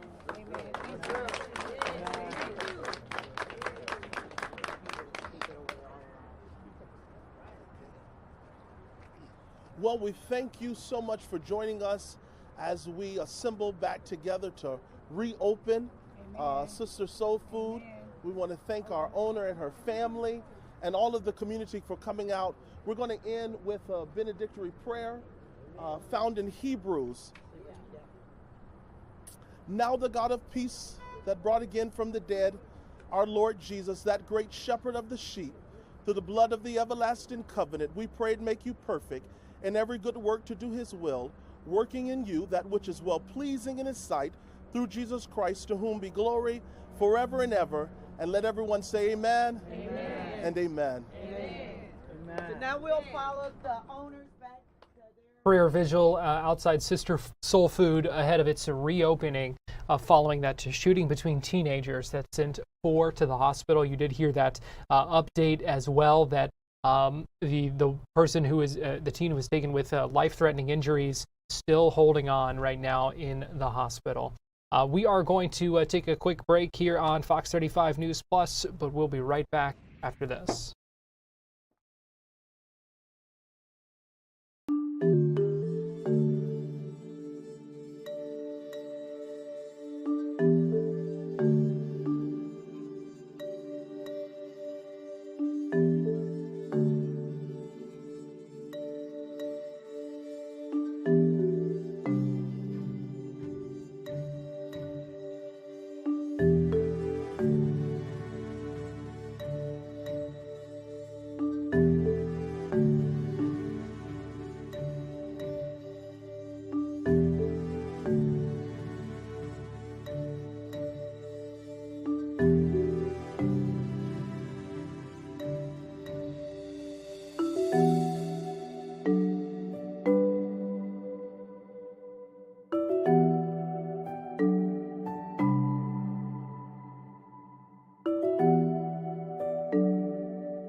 You're watching Fox 35 News Plus, streaming on Fox Local. Welcome back into Fox 35 News Plus. Let me get you live right now to Capitol Hill, where Hakeem Jeffries, the leader of the House Democrats, is speaking right now, talking amid an ongoing shutdown of the Department of Homeland Security as they continue to call for to rein in ICE and other agencies within the Department of Homeland Security. Let's go ahead and listen in as Leader Jeffries speaks live right now on Capitol Hill.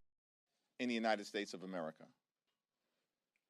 And that's why ICE needs to be reformed in a dramatic, bold, meaningful, and transformational manner. And if that doesn't happen, the DHS funding bill will not move forward. Questions?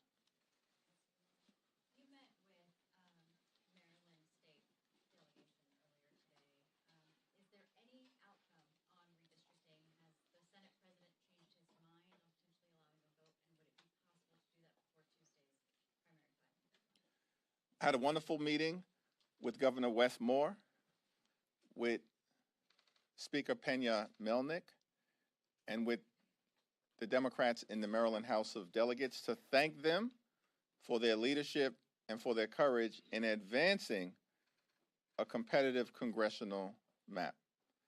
I also had the opportunity to sit with Senate President Ferguson.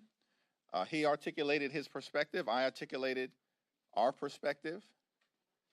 And it's our view, and I believe this is the view that has been clearly and decisively shared by Governor Wes Moore, that the best course of action at this moment is to allow an up or down vote in the Maryland State Senate so that we have an opportunity to move forward in a transparent way and see where things will land. It's my understanding that he's going to have a conversation with his members, and we'll see what happens from there. Thank you, Mr. Leader. Can you just kind of level set on where negotiations stand between Democrats and the White House? I know they said both parties are still far apart. You all have said Republicans are largely ignoring some of the guardrails that you proposed. I mean, at this point, are the lines of communication still open? Are you expecting them to put up another offer? Are Democrats going to? This is day 5 of the Trump Republican shutdown of the Department of Homeland Security, meaning they've chosen to shut down the Coast Guard, shut down FEMA, and shut down TSA rather than dramatically reform ICE. Donald Trump spent the weekend on the golf course with Ron DeSantis. And so we've not seen any high-level effort coming from the president or from the House or Senate Republican leaders. We have no idea where they're at in the midst of a crisis of their own making. The Republicans are the ones who decided to pass this one big ugly bill, rip health care away from millions of Americans, enact the largest cut to Medicaid in American history, at the same time steal food from the mouths of hungry children, seniors, and veterans by passing a $186 billion cut to SNAP, which also happens to be the largest cut in American history, and then turned around in that same bill and gave ICE a $75 billion slush fund. So mass and untrained agents could be violently unleashed in American communities throughout the country. That's a big problem that we're confronting on behalf of the American people. And Republicans are going to need to own up to the chaos that they've created, particularly as we approach the State of the Union, which is in tatters right now. It's a disaster, and the American people know it. Now, I'm here at the Capitol, ready, willing, and able to sit down with any of my Republican colleagues, anytime or any place, in order to bring about a resolution. But House and Senate Democrats remain steadfast in our views as to the type of things that have to happen in order for ICE to be dramatically reformed, which include mandating judicial warrants before ICE agents can storm private property or rip everyday Americans or law-abiding immigrant families from their homes. We believe that there should be a restoration of the prohibition against the excessive use of force. We believe there should be independent investigations so that when ICE or CBP agents violently break the law, state and local authorities have the ability to criminally investigate them or prosecute them. We also believe that sensitive locations should be off limits. That includes, but is not limited to, schools, hospitals, houses of worship, and polling sites. Completely and totally off limits. We believe that ICE agents should identify themselves, that body cameras need to go on and masks need to come off, so that ICE agents are actually compelled to conduct themselves like every other law enforcement agency in the country. These are all demands that have strong support with the American people. And they Hakeem Jeffries outlining some of the things that House Democrats want to see amid this ongoing DHS shutdown before they would vote to reopen and refund that department for another year. You also heard the criticism of President Trump, calling him out for golfing with Ron DeSantis last weekend. We talked about that yesterday with Politico. We're getting ready to take a break here on Fox 35 News Plus. We still have a lot more to get to, so keep it right here as we get ready to begin a new hour.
You're watching Fox 35 News Plus, streaming on Fox Local. Well, good afternoon to you. Welcome back into Fox 35 News Plus. I'm Garrett Weimer, and thanks for joining us on this Wednesday afternoon, live on Fox Local and on YouTube.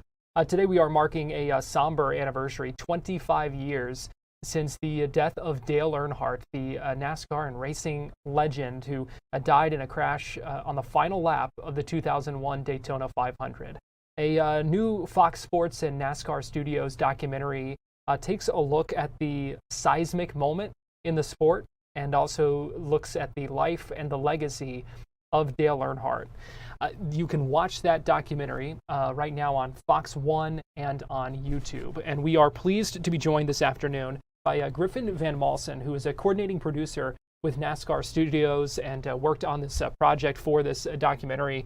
Griffin, we appreciate you joining us this afternoon. Oh, great to be here. So, Griffin, we talked about the moment that really shook the entire sport, the entire NASCAR community. And before we jump into to talk about the documentary, just talk about how big of a moment that was and why it's so important that we look back at it in this project. So it's really hard to underestimate how important Dale Earnhardt was to NASCAR. He was a 7-time champion. There's only been 2 other 7-time champions in the 75-plus year history of the sport. Many people will say he was the best driver that ever raced in NASCAR, and his, celebrity and personality transcended the sport. He was mainstream in a way that the rest of the sport was not at the time. So he, his life was cut short in a way that, nobody expected to happen. Racing is dangerous, and it was even more dangerous back in those days, but Dale was a titanic figure, and everybody thought he was invincible. So it was a true shock to people, and that's part of the reason why it continues to resonate to this day. The documentary entitled "We've Lost Dale Earnhardt" premiered last week, now available on streaming for everyone to watch.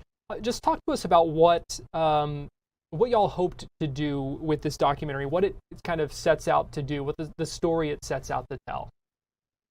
So, yeah, I mean, there's been, I don't know, I can count at least on one hand how many great Dale Earnhardt documentaries there've been in the last 25 years. There's been a biography of him way back in 2007. There just last year, Amazon Prime did a 4-part biography that really dived into his entire life and career. So we knew we weren't going into it to try to do the Dale Earnhardt biography again. Those have been done really well, and we weren't even going into it to try to retell a TikTok of what happened that day, because that's also been done really well. What we wanted to do is look at the fact that we're 25 years later. The moment still resonates in the sport today. And also Dale had a lot of close friends in the sport. And he also, whether he ever met some important people that are still in the sport, he touched their lives in a certain way. So the documentary is called "We've Lost Dale Earnhardt 25 Years Later." That quote comes from Mike Helton, who was president of NASCAR at the time, his announcement of Dale's passing in the press conference that day.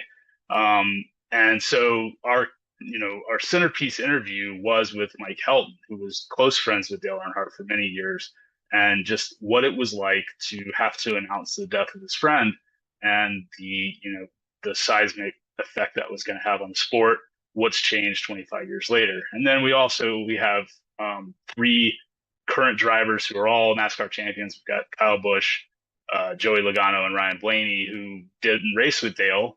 I don't think any of them ever met him, but his legacy and the way he shaped the sport and the way the sport changed in the years since his death, affects their lives to this day. So we really wanted to get some personal stories on how this tragic event has affected people in the sport and how it's run to this day, rather than telling the story everybody knows of a great man who became a huge important person in NASCAR.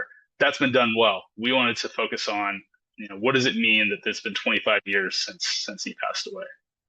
Griffin, I want to go back to that Mike Helton interview and those words that became the title of the piece. What do you think is so striking about those words that he used in announcing Dale's death 25 years ago? Well, there's a kind of a poetry to how he put it. It's not just, it's not a straight, journalistic, this man died on this day and these were the circumstances. We interviewed Ryan McGee, the ESPN writer for the piece, and he broke down kind of it from a writer's perspective, focusing on the choice of words, and the way Ryan put it was, we've lost, that's all of us, signifying how important Dale was to the NASCAR community. And then lost, it's not just he passed away, it's not just he perished, it's we lost him in a way that when you lose something, there's an absence, there's it's meaningful that it's no longer there. So I don't know, the way Mike Helton says it, he was in a group of NASCAR executives before going out to make the announcement, and he just asked, how do you tell the world that we've lost Dale Earnhardt? So somebody in the room said, that's exactly how you say it. So there's a reverence and a poetry to those words. I think I don't, obviously he didn't know that those words would echo through the quarter century ever since. But I mean, it's an amazing way to put it, and that everyone remembers hearing those words. And you talked about the variety of people that you talked to and that we hear from. in that documentary, a kind of a wide range of perspectives and roles and connections to Dale and to what happened that day. Why do you think that was so important to kind of take that tack with it and look at those, wide range of impacts? Well, we wanted to find stories that people didn't know very well or weren't widely circulated just because it is such well-covered material. So we wanted to speak with people that either were there on that day but weren't the focus, but he was touched somehow. So Kurt Busch, that was his first Daytona 500, and he had a run-in on the track with Dale Earnhardt. The way he puts it, he may be the last person that Dale Earnhardt ever flipped off because they got in a little bit of a tussle on the track. And then Kyle Busch, Kurt's younger brother, was there in the grandstands watching with their parents. So we wanted to have some perspectives of folks that, you wouldn't really think of that they weren't in charge of anything that day. They weren't, having to respond, but it did impact them. I think the biggest surprise that we had that was Frankie Muniz, the star of Malcolm in the Middle at the time. He was the grand marshal of that race, and got to go. He's 15 years old. Got to go meet Dale Earnhardt in the drivers' meeting. And he was. I don't know if you remember the show MTV Diary. He happened to be filming that show, and so there's footage of Frankie meeting Dale Earnhardt as a teenager.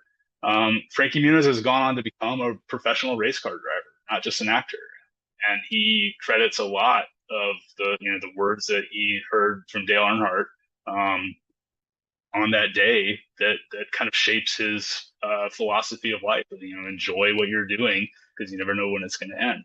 So we wanted to kind of surprise viewers on who they were going to hear from, and find these stories that weren't the obvious, weren't the surface level, like, well, of course you got to talk to this guy, or you have to talk to her because she was there, or he was there and he did this and he knew Dale. And we wanted to get people that you might not think, but also had, very personal connection to the man and the events of that day.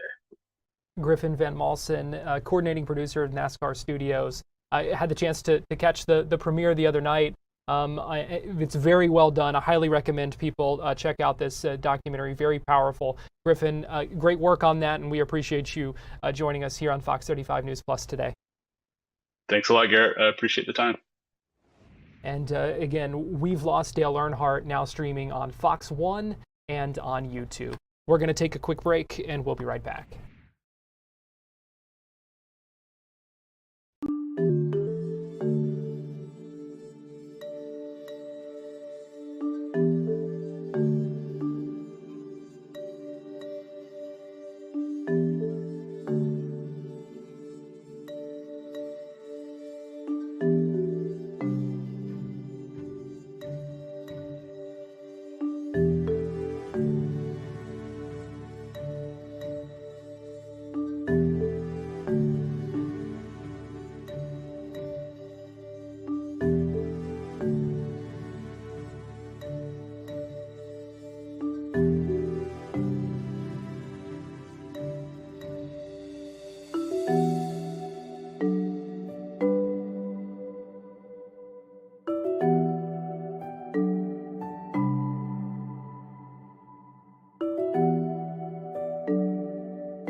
watching Fox 35 News Plus, streaming on Fox Local. Welcome back into Fox 35 News Plus. I'm Garrett Weimer, and thanks for joining us on this Wednesday afternoon, live on Fox Local and on YouTube. We are standing by for a White House press briefing any minute now from White House Press Secretary Caroline Leavitt, who will no doubt be asked about the Department of Homeland Security and that ongoing shutdown of that department. But perhaps more pressing, the tensions that are ramping up between the United States and Iran. We know that Iran has announced yesterday the temporary closure of the Strait of Hormuz. There's been a lot of back and forth. The U.S. ramping up its pressure on Iran and trying to reach an agreement when it comes to the nuclear program of Iran. We know that leaders with Iran have been very vocal on social media this week as well, with some threatening words for the country, warning at one point that the strongest in the army in the world might sometimes receive such a slap that it cannot get back on its feet. So tensions rising between the United States and Iran. There will no doubt be questions asked about that in this upcoming briefing. We will bring that briefing to you right here on Fox 35 News Plus when it does begin. Right now, though, I want to get you back to Miami, where the trial of Rashaun Jones is continuing. This is the trial of the suspect accused of killing one of his teammates, football player at the University of Miami, back in 2006. Earlier, we heard the prosecution's opening statements. I want to play for you now as we heard from the defense arguing that their client is innocent of the death of Bryan Pata back in 2006. Two things can be true at the same time. Bryan Pata's death was an absolute tragedy. But Rashaun Jones is innocent. Bryan Pata's family deserves justice. They deserve answers. They deserved answers then, and they deserve answers now.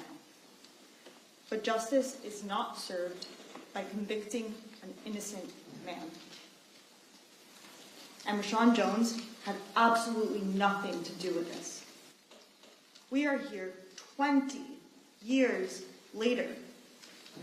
This is not a rush to judgment case. This case is different. This is what a deliberate failure of justice looks like.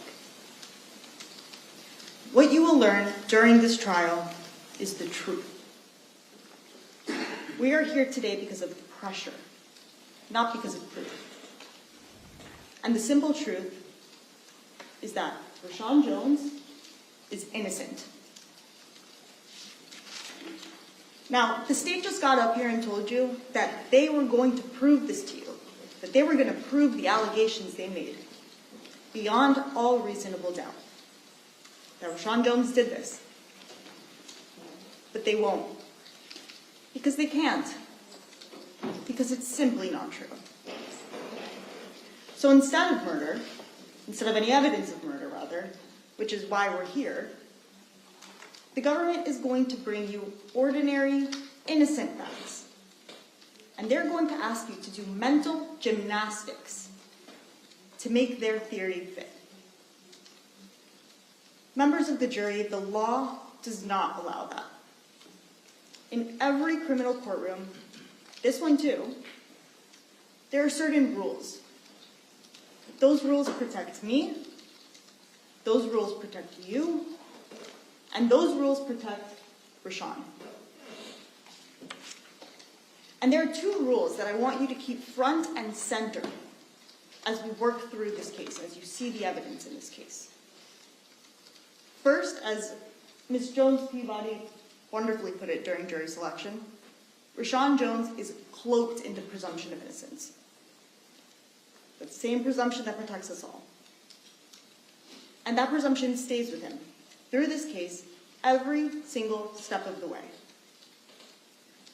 The second rule is that the government because they brought these accusations. They chose this case. They have the whole burden of proof, and that burden never shifts. That means that unless the state can bring you reliable, credible, solid evidence that proves these accusations, the law says you cannot convict. And if the state needs you to fill in blanks, if they need you to jump to conclusions, then they haven't met their burden of proof. And in this case, the evidence is not going to come close, because Rashaun Jones had nothing to do with this. Having said that, during this trial, the government is going to insist over and over and over again that all roads led to Rashaun Jones. They are going to be more certain than their evidence. They are going to be more certain than their witnesses. They are going to point the finger at Rashaun Jones again and again and ask you to convict him of murder. But during this trial, there's going to be nothing to support their ask. Nothing at all. All roads did not lead to Rashaun Jones.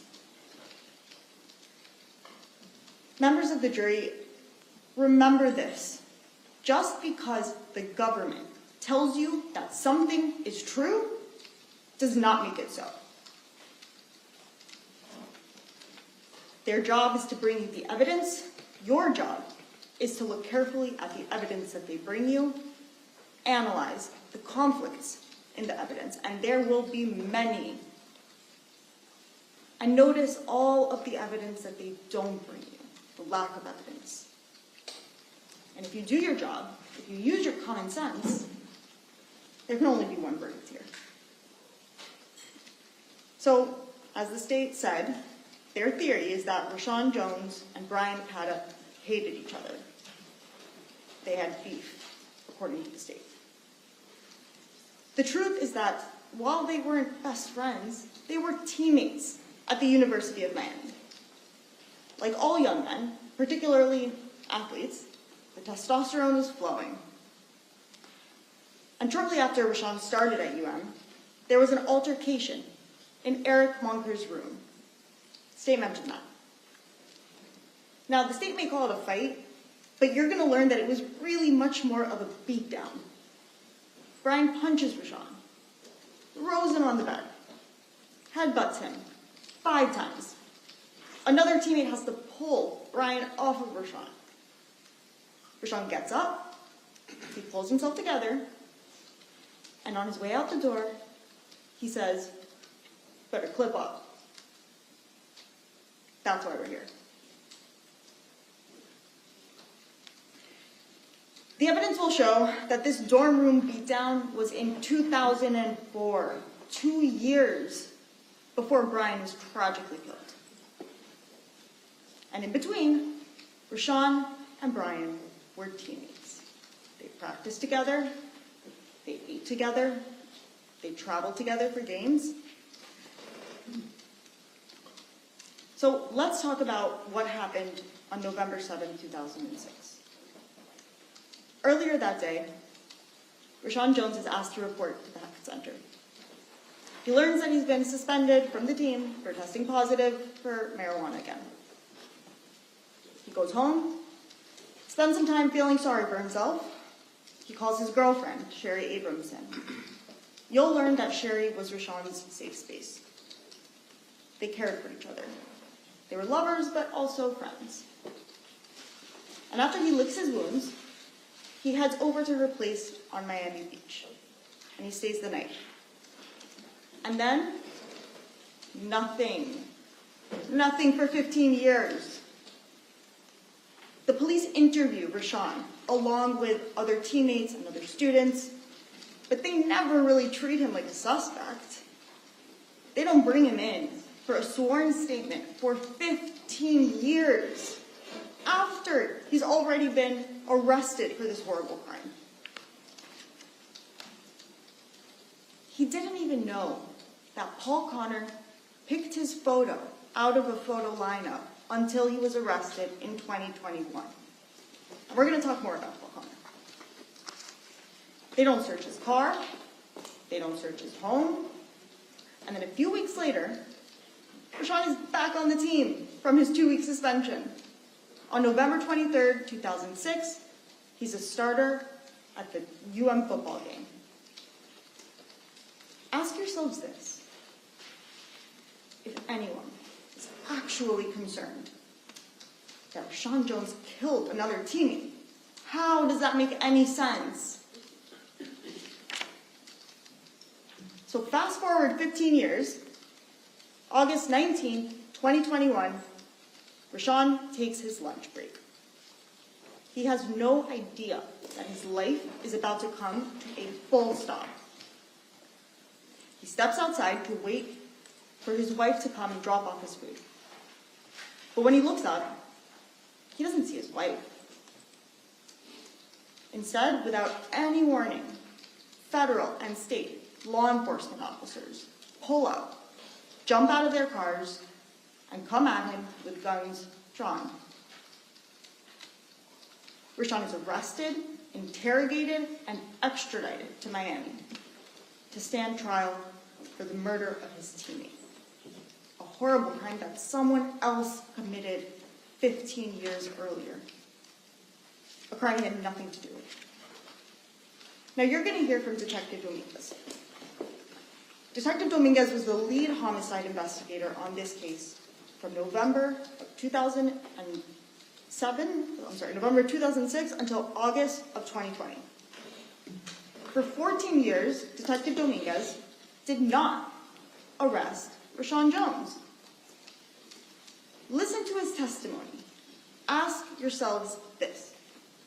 If the lead detective on the case for 14 years... Objection, Judge, argumentative.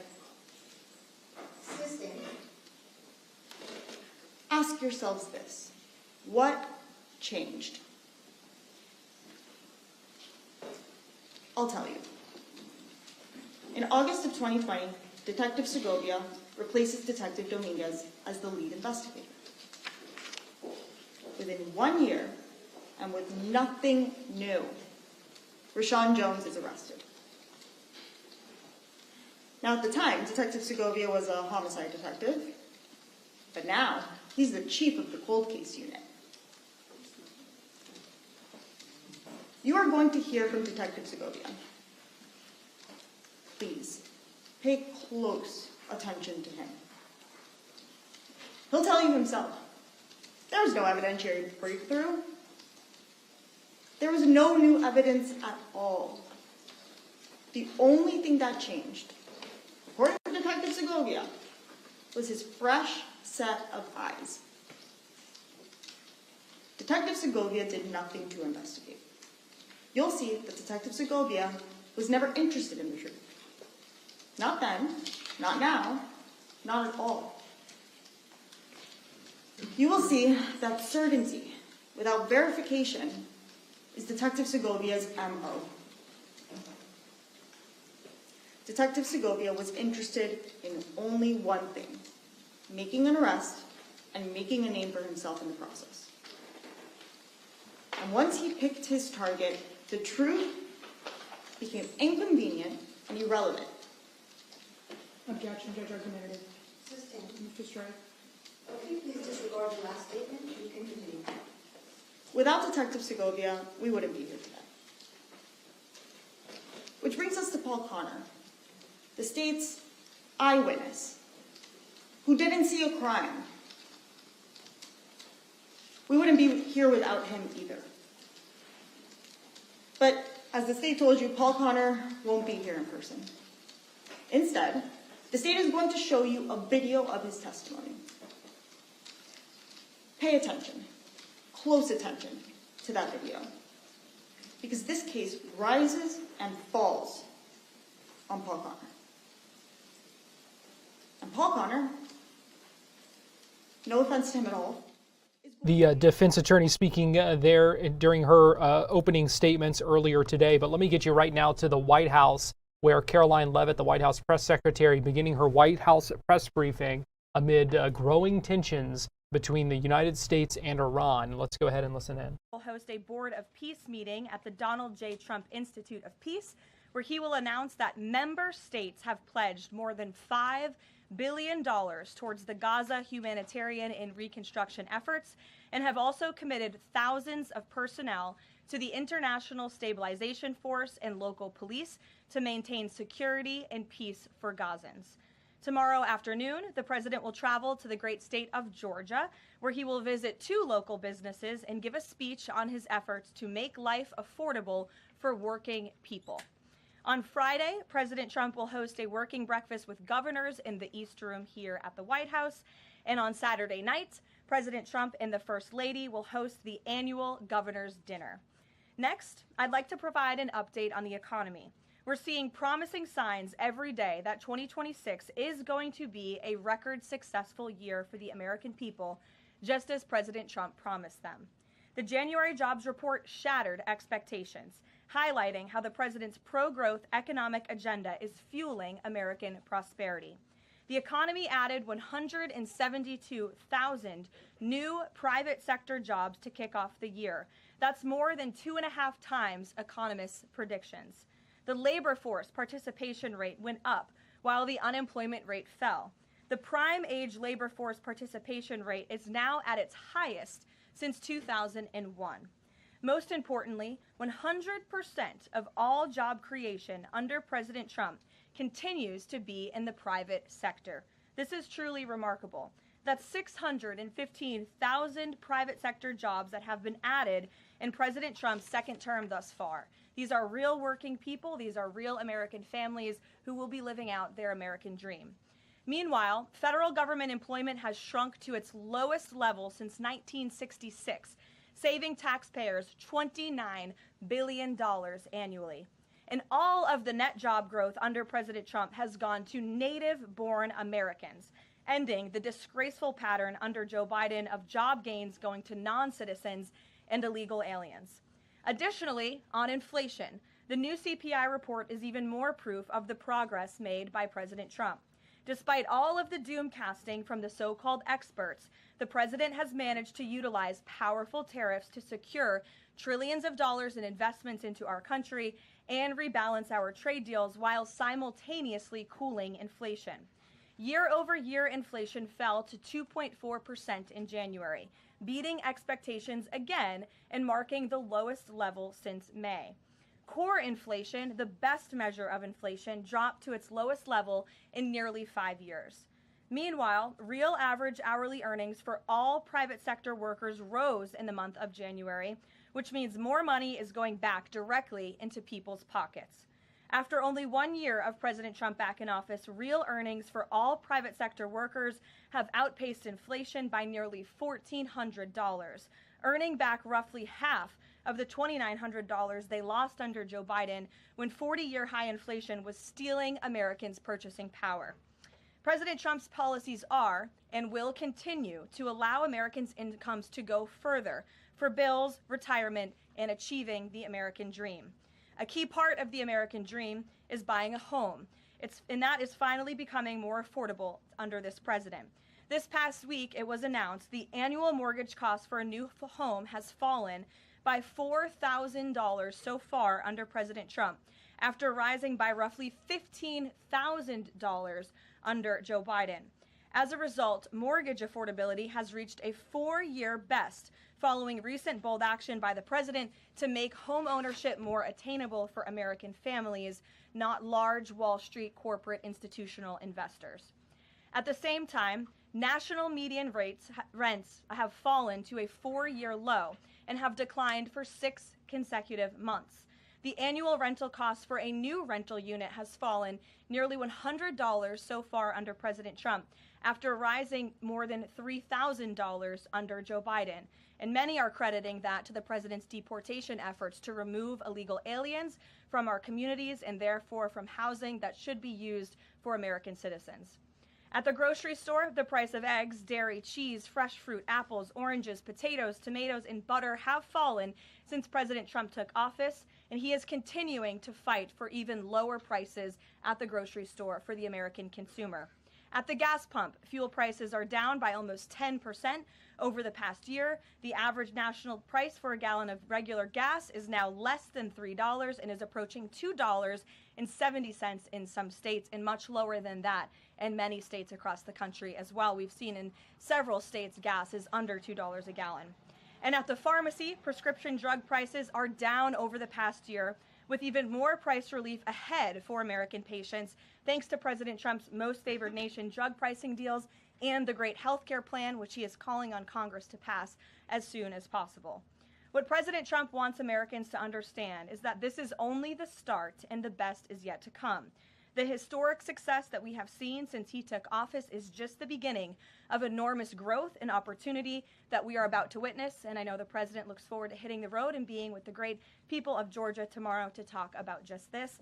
So with that, today, I know there's a lot of news. I will open it up to take your questions, and we're going to start, as always, with our new media seat, the great Michael Graham from Inside Sources. Thank you for being here, Michael. Thank you for having us, and thanks from our 200 newspaper partners around the country. So you mentioned gas. We didn't mention natural gas. And back where you live, your friends and family are paying among the highest prices for natural gas to heat their home and for electricity generation, the #1 source of power across New England. The cheap gas is in Pennsylvania. The two highest places to buy gas in the country, New York City and Boston. The problem is the blue states will not allow the gas to travel to produce electricity or to reach customers. When President Trump first came back in office, there was some talk, him and Governor Hochul in New York possibly reaching a deal.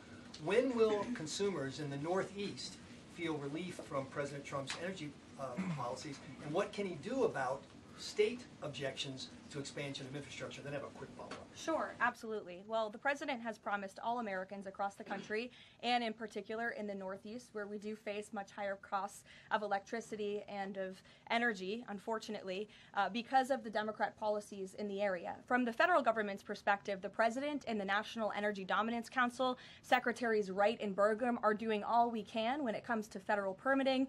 The drill, baby, drill agenda is obviously underway. The president has made a huge push for more fossil fuels in this country. You look at what he did last week with respect to coal. Coal truly keeps the lights on in this country. We learned that in the recent winter storms. However, there's only so much that can be done at the federal level. That's why the president has called on blue state governors to participate in this energy dominance agenda, including governors in New England and the Northeast, by contacting Governor Hochul directly to get this Constitution pipeline underway. This is not only going to bring down the cost of energy in the Northeast, it's also going to support job growth and energy affordability and more opportunity for workers in the Northeast. And I just have a quick statistic here on energy that I found fascinating, and it's obviously true because I'm saying it up here. Red states with Republican legislatures currently enjoy lower average retail electricity prices than blue states with Democrat legislatures. And that's exactly why the president is calling on all blue state governors across New England and the Northeast to get on board. Let's bring prices down for all Americans, whether they live in a red or a blue state. So right down the street from your alma mater, San Antonio College, you talk about building an ICE facility that's causing a lot of political agita in New Hampshire, and for the Republican governor, Kelly Ayotte. Seems to be some miscommunications argued on both sides. Even Republican supporters of Trump who live in the town say, we're not sure we want this. What's your message to the folks in New Hampshire about this proposed ICE facility? The message is that illegal immigration, while the border is secure, is still a problem across our entire homeland. And the previous administration allowed nearly 20 million illegal aliens from countries all over the world into our country. And the president and Secretary Noem have done a phenomenal job at deporting. Nearly 3 million illegals have left the country either through deportation or self-deportation over the past year. But obviously, there are a lot more illegal alien criminals left in our homeland. That includes in New England. There are many within our communities in New Hampshire, in Maine, and definitely in Massachusetts and in the Boston suburbs that need to be arrested, detained, and deported back to their home countries. And so the president and Secretary Noem, and I know ICE, are engaged with local governors across the whole country, including in New Hampshire, to open more detention facilities. This is an unfortunate consequence of the previous administration's border invasion that the president has thankfully put a stop to. But of course, we still need to grapple with the illegal alien criminals who are here, and that requires more detention space. Thank you, Michael. Garrett. On Iran, I'm not asking you for like military secrets here, but can you You share? know I would be so unwise. Unless you want to give them. Can you share a little bit about the president's thinking on whether or not to strike Iran, who he's talking to, what information he's consuming, and why a strike might be necessary on a nuclear program he says was obliterated by the last U.S. strike? Well, there's many reasons and arguments that one could make for a strike against Iran. The president had a very successful operation as commander-in-chief with Operation Midnight Hammer, as you know, as you just said, totally obliterated Iran's nuclear facilities. The president has always been very clear, though, with respect to Iran or any country around the world, diplomacy is always his first option, and Iran would be very wise to make a deal with President Trump and with this administration. He's talking to many people. Of course, his national security team, first and foremost, and you know who the members of that team are. And this is something, obviously, the president takes seriously. He's always thinking about what's in the best interest of the United States of America, of our military, of the American people, and that's how he makes decisions with respect to military action of any kind. And on the flip side of that, he's got the State of the Union speech next week. If he is going to take military action, does the administration believe it's important to sort of convince the American people, sell the American people? Will we hear something about that in the State of the Union to make the case for why something like that might be necessary to risk American lives? Look, again, I'm not going to engage in a hypothetical. Good try, Garrett, but you can't catch me there. I will say, with respect to the State of the Union, you'll be hearing more about what is to come from the president's speech very soon at the appropriate time. It is going to be a very good and powerful speech, so everyone should tune in. Ed. Caroline, thank you. I got two questions for Sure. you. About Independence Hall in Philadelphia, the administration's decided to appeal a judge's ruling that in essence was trying to put the slavery displays back, arguing that the federal government believed it had the power to dissemble and disassemble historical truths when it has some domain over historical facts. The judge said it does not. The administration said that you were planning to put up updated interpretive materials and provide a fuller account of the history of slavery at Independence Hall. What more was the administration, or is the administration, planning to add? I'm not familiar with this specific instance, Ed, to be honest with you, but I will check in with the appropriate people who are overseeing this, and we'll get you a more firm answer. One other question. Then, yesterday, in his statement about Jesse Jackson, the president said, despite the fact that I'm falsely and consistently called a racist by the scoundrels and lunatics on the radical left, Democrats all, it was always my pleasure to help Jesse along the way. Where or when does the president believe he's been falsely called racist? You're kidding, right? No. I will pull you plethora of examples. I'm going to get my team in that room to start going through the internet of radical Democrats throughout the years, Ed, who have accused this president falsely of being a racist. And I'm sure there's many people in this room and on network television across the country who have accused him of the same. In fact, I know that because I've seen it with my own eyes. And the president very much looks forward to having an event later this afternoon at 3 p.m. to celebrate Black History Month and to talk about how his policies are advancing opportunity and prosperity for all Americans through record tax cuts, through the Trump accounts that all Americans can access regardless of race. These are a great thing for the next generation of Americans. The president has also awarded hundreds of millions of dollars in additional funding to strengthen educational outcomes at historically black colleges and universities across the country.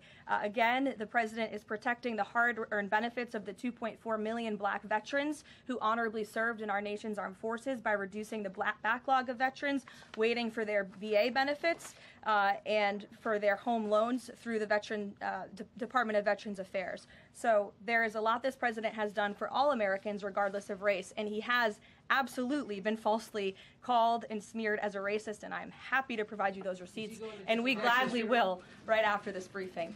Jennifer, go ahead. You mentioned the $5 billion in pledges for the Board of Peace. Will we be able to get a breakdown of which countries are providing each of those pledges? Yes. And which countries are providing troops? Sure. We're happy to provide that breakdown, and I'm also happy to provide the list of countries that will be attending tomorrow. I know it's more than 20 countries. I know there's a lot of interest in that. I'll spare myself reading you the list of 20 countries from the podium, but we will provide it, and the president will be opening the meeting tomorrow with remarks, and will sort of formally be chairing the meeting at the beginning before he departs for Georgia tomorrow. And then on the sewage spill, the sewage pipe that broke on the Potomac, can you give us an update on the federal government's response? And officials have told CBS that some of that aging infrastructure is a concern, that this particular pipe wasn't even of the most urgent concern. Do you know if the government is looking into which other pipes could be at risk of collapsing? Well, the next step in this process is for any of the 3 local jurisdictions involved, whether that's the Commonwealth of Virginia, the state of Maryland and Governor Moore, or the District of Columbia, to step forward and to ask the federal government for help and to ask for the Stafford Act to be implemented here so that the federal government can go and take control of this local infrastructure that has been abandoned and neglected by Governor Moore in Maryland for far too long. In fact, it's no secret that Maryland's water and infrastructure have been in dire need of repair.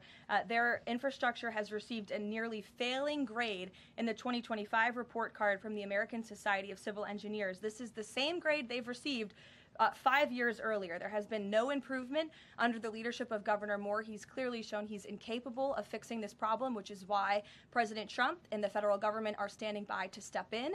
And for all of the environmentalists in the room and across the District of Columbia, let's all hope and pray that this governor does the right thing and ask President Trump to get involved, because it will be an ecological and environmental disaster if the federal government does not step in to help. But of course, we need the state and local jurisdictions to make that formal request. That's part of the legal process to move forward.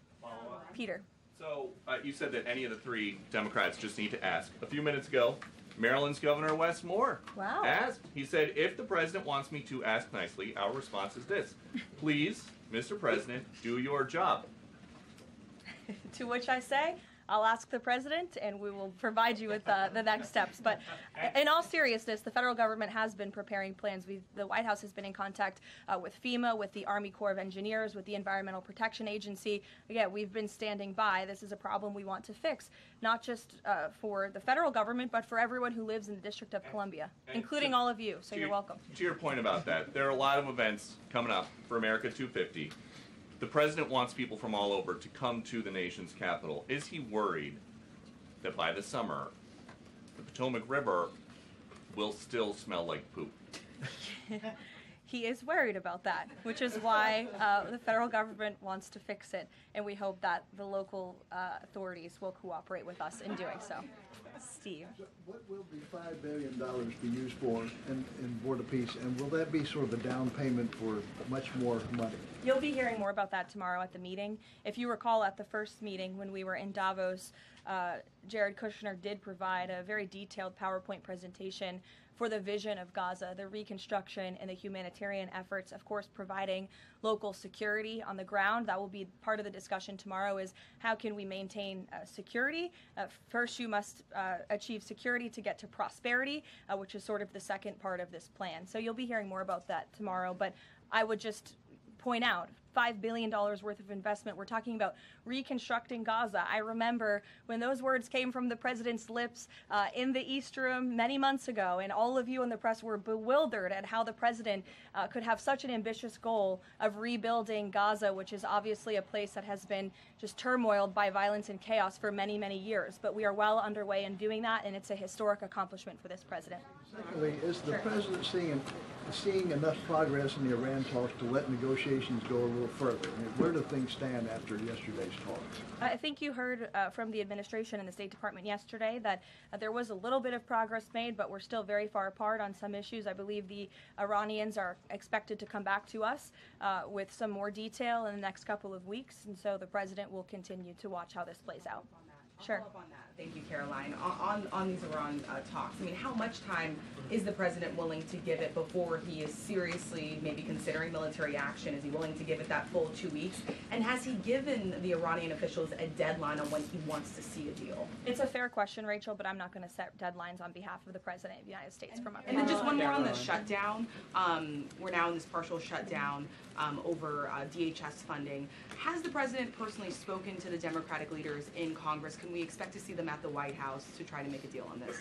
Not to my knowledge. He hasn't had any direct conversation or correspondence with Democrat lawmakers recently. It doesn't mean he's not willing to. I'm just not aware of any conversations that have taken place. I do know the White House and the president's representatives have been in direct conversations with both Democrats and Republicans, but of course, Democrats are the reason that the Department of Homeland Security is currently shut down. They have chosen to act against the American people for political reasons, and now we have FEMA workers, the men and women of the United States Coast Guard, men and women of TSA who keep our airports moving, who will be working without paychecks for no good reason other than the Democrats wanting to pick a fight with Donald Trump. And the president thinks that is irresponsible and despicable. He wants the government to be open. We've been engaged in good faith negotiations with the Democrats. Last night they sent over a counter proposal that frankly was very unserious, and we hope they get serious very soon because Americans are going to be impacted by this. Sure. Thanks, Caroline. President Trump has talked about a forthcoming executive order on voter ID. Is there more details you can provide about for that? And can you talk about any steps that you're taking to overcome core challenges that you've kind of faced in this area before on voting? Well, as the president said in that Truth Social post, he's discussing and exploring legal options for a potential executive order with respect to voter ID, but this is something he's made very clear he wants Congress to get done. The Save America Act is a common sense piece of legislation that has now passed the House of Representatives to ensure that voter ID is a requirement in the United States of America. This is a common sense policy that nearly 90% of the country agrees with. You need an ID to go and purchase alcohol. You need an ID to go to the library and check out a book. And so the president thinks you should have an ID to vote in our nation's elections. And I know the vast majority of Americans agree with him on that. And he wants Congress to move quickly to get it done. Sure. On Cuba, you know, it's increasingly being described as a humanitarian crisis.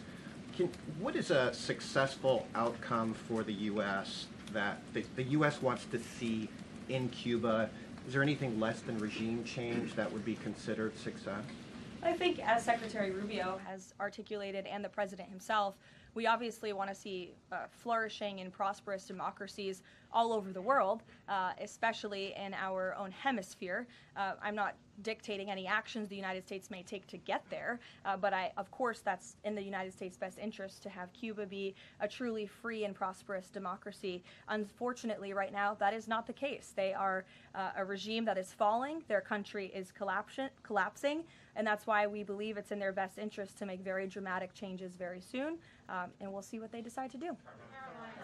Sure. Thank you so much. Following up on Gaza, this $5 billion, who exactly would be in charge of managing this money? Would that be the president himself making the final decisions on how these funds are spent? It will be the Board of Peace, which the president is, of course, the chairman of, but all of the member parties, I believe, will have votes on the funding. And then, of course, there is that technocratic layer underneath the official Board of Peace with the member countries that will be making decisions as well. So if you just go back and look at the first event that we had where we sort of unveiled the structure of the Board of Peace, that structure remains in place, and they'll be overseeing the funds that will be announced tomorrow for their reconstruction and humanitarian efforts. Sure. Another question on that Board of Peace announcement. You mentioned there will be the announcement of who comprises that International Stability Force. How soon will that force be deployed? And have all of the regional partners, all of the regional countries signed off on the makeup of that force? I don't have a timeline for you today, but again, I'm sure you'll hear more about this tomorrow. So you'll join us at the event. Deanna. Thanks, Caroline. Two questions. Sure. First, the president has talked a lot about housing affordability, and several countries that are facing housing shortages, including Canada, for example, have imposed a ban on non-citizens, like foreigners, from buying their houses. Do you know if that's a strategy that the president would be willing to deploy? Well, first of all, the president is obviously committed to deporting illegal aliens from our country and those who are not lawfully present in the United States, which he has done at a record pace, which has led to the falling of rents, as I pointed out in my opening remarks. Secondly, the president has recently announced that he is fighting for a ban on institutional investors and Wall Street billionaire corporations from buying up single-family homes that should be lived in his opinion, by American families. We know this is going to have a remarkable impact on the housing market and on prices and supply and demand for the American consumer and the American family. And then thirdly, the president is also expediting permitting as fast as we possibly can to build more homes, to increase supply, to obviously bring down the cost of home ownership and purchasing homes for the American people. And then also, as I mentioned as well, we do see mortgage rates falling. So all of this is combining to make housing more affordable in this country. There's still a lot more to do. The president is still digging his way out of the mess that was created by Joe Biden's administration in jacking up mortgage rates and jacking up housing costs. But we do see very positive trends in this direction. And the president wants the United States to be a nation of owners, not renters. He wants families to live in homes, not institutions and big corporations. Michael. Caroline, secondly on Ukraine, Sure. Yesterday Zelensky said in an interview that he says that it's not fair that the president is saying that Ukraine has to make concessions. He's saying this publicly and not Russia. Has the president seen these comments? And when the president says that Ukraine has to make concessions, is he referring to giving up Donbass?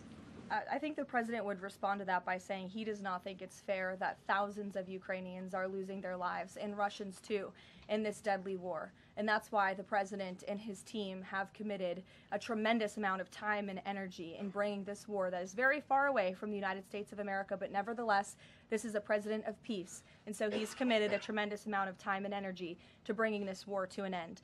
Just yesterday, there was another round of trilateral talks between the U.S., Russia, and Ukraine. There was meaningful progress made in both parties. Both sides agreed to update their respective leaders and to continue to work towards a peace deal together. So there will be another round of talks in the future. But I think the president views this entire situation as very unfair, not just for Russians and Ukrainians who have lost their lives, but also for the American people and the American taxpayer who were footing the bill for this war effort before President Trump put a stop to it. And I would just remind everyone around the world that the United States is still selling weapons to NATO that are then being sent to Ukraine in their defense of their freedom in their borders. Michael. Russia is reportedly joining Iran for joint naval exercises in the Gulf of Oman this week. Has the president issued any kind of warning to Russia or even China not to involve itself if the U.S. decides to strike Iran? Not to my knowledge, no, or not that I would dictate from this podium. I wouldn't reveal the president's private conversations with world leaders. With respect to that, again, when it comes to Iran, the president has a decision to make, and he will do that, and I'm not going to broadcast what that decision may be ahead of him. President Barack Obama, Caroline, was recently asked if aliens are real. He says they're real, but he hasn't seen them. The president's daughter-in-law, Lara Trump, told Miranda Devine of the New York Post that the president has a prepared speech on this issue that he prepares to deliver at the right time. Is that true? And does the Trump administration believe aliens are real? Well, a speech on aliens would be news to me. That sounds very exciting, though. I'll have to check in with our speech writing team. And that would be of great interest to me personally, and I'm sure all of you in this room, and apparently former President Obama, too. So we'll keep you posted on that. Tyler. The White House has touted an unprecedented amount of cooperation with counties in Minneapolis after the negotiations with Tom Homan. Are those written or verbal deals with the sheriff? How many have agreed to cooperate on immigration enforcement who previously refused to do so? Yeah, the last time I spoke with Mr. Homan, which was just a few days ago, he assured us that nearly every single county in the state of Minnesota has agreed to notify ICE when they are releasing criminal illegal aliens from their jails. This is an unprecedented level of cooperation that we have not seen. It has led to not only cooperation to detain illegal aliens in Minnesota, which just this past week I have looked at the list. They've detained some very heinous people who none of you would want living in your communities, but has also led to a much more calm situation on the ground. We've also seen, and you've seen this with your own eyes play out, the local police and the state police have now cooperated in the arrests of left-wing agitators and criminals who are unlawfully obstructing immigration enforcement in their efforts. So this is a huge win, and again, the president sent Mr. Homan to Minnesota to do a job, and he has done it well, and I think the situation on the ground proves that. Are those like written agreements that they've been signed by various officials in the state? These are agreements that have been made by state and local officials in the federal government, and we are seeing that cooperation play out every single day. These counties are notifying ICE when they are releasing criminal illegals from their jail, and we do know that they are arresting left-wing agitators who are unlawfully impeding law enforcement. There's video to show that. Show it yourself. You can view it with your own eyes. John. Thank you, Caroline. You mentioned two things. DHS closed, and the SAVE Act IDs. Both of these could get solved in 15 minutes if Senate Leader John Thune simply got rid of this phony 60-vote cloture rule and got 51 votes, and that would be the end of it, because everyone in this room knows if the Democrats take over, they'll get rid of that rule in 90 minutes. They already tried it one time, and the two Democratic senators that stopped it are no longer there, Manchin and Sinema. President Trump is backing a lot of these senators for re-election, and yet they will not get rid of the 60-vote cloture rule, which is holding everything up. What is the president's position? The White House press briefing continuing right now as we near the 2 o'clock hour. We are just about out of time here on Fox 35 News Plus, but we are going to take a break. We'll be back in at the top of the hour, welcome in our TV audience for Florida Live, and we'll also discuss a number of other topics. So we hope you keep it right here on Fox Local and YouTube, and we'll be right back with more live streaming news coverage coming up in just a couple of minutes.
Florida Live starts now.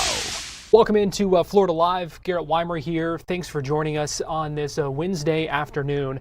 We're going to shift gears here because Richard Ferguson just stepped up to the stand in Osceola County.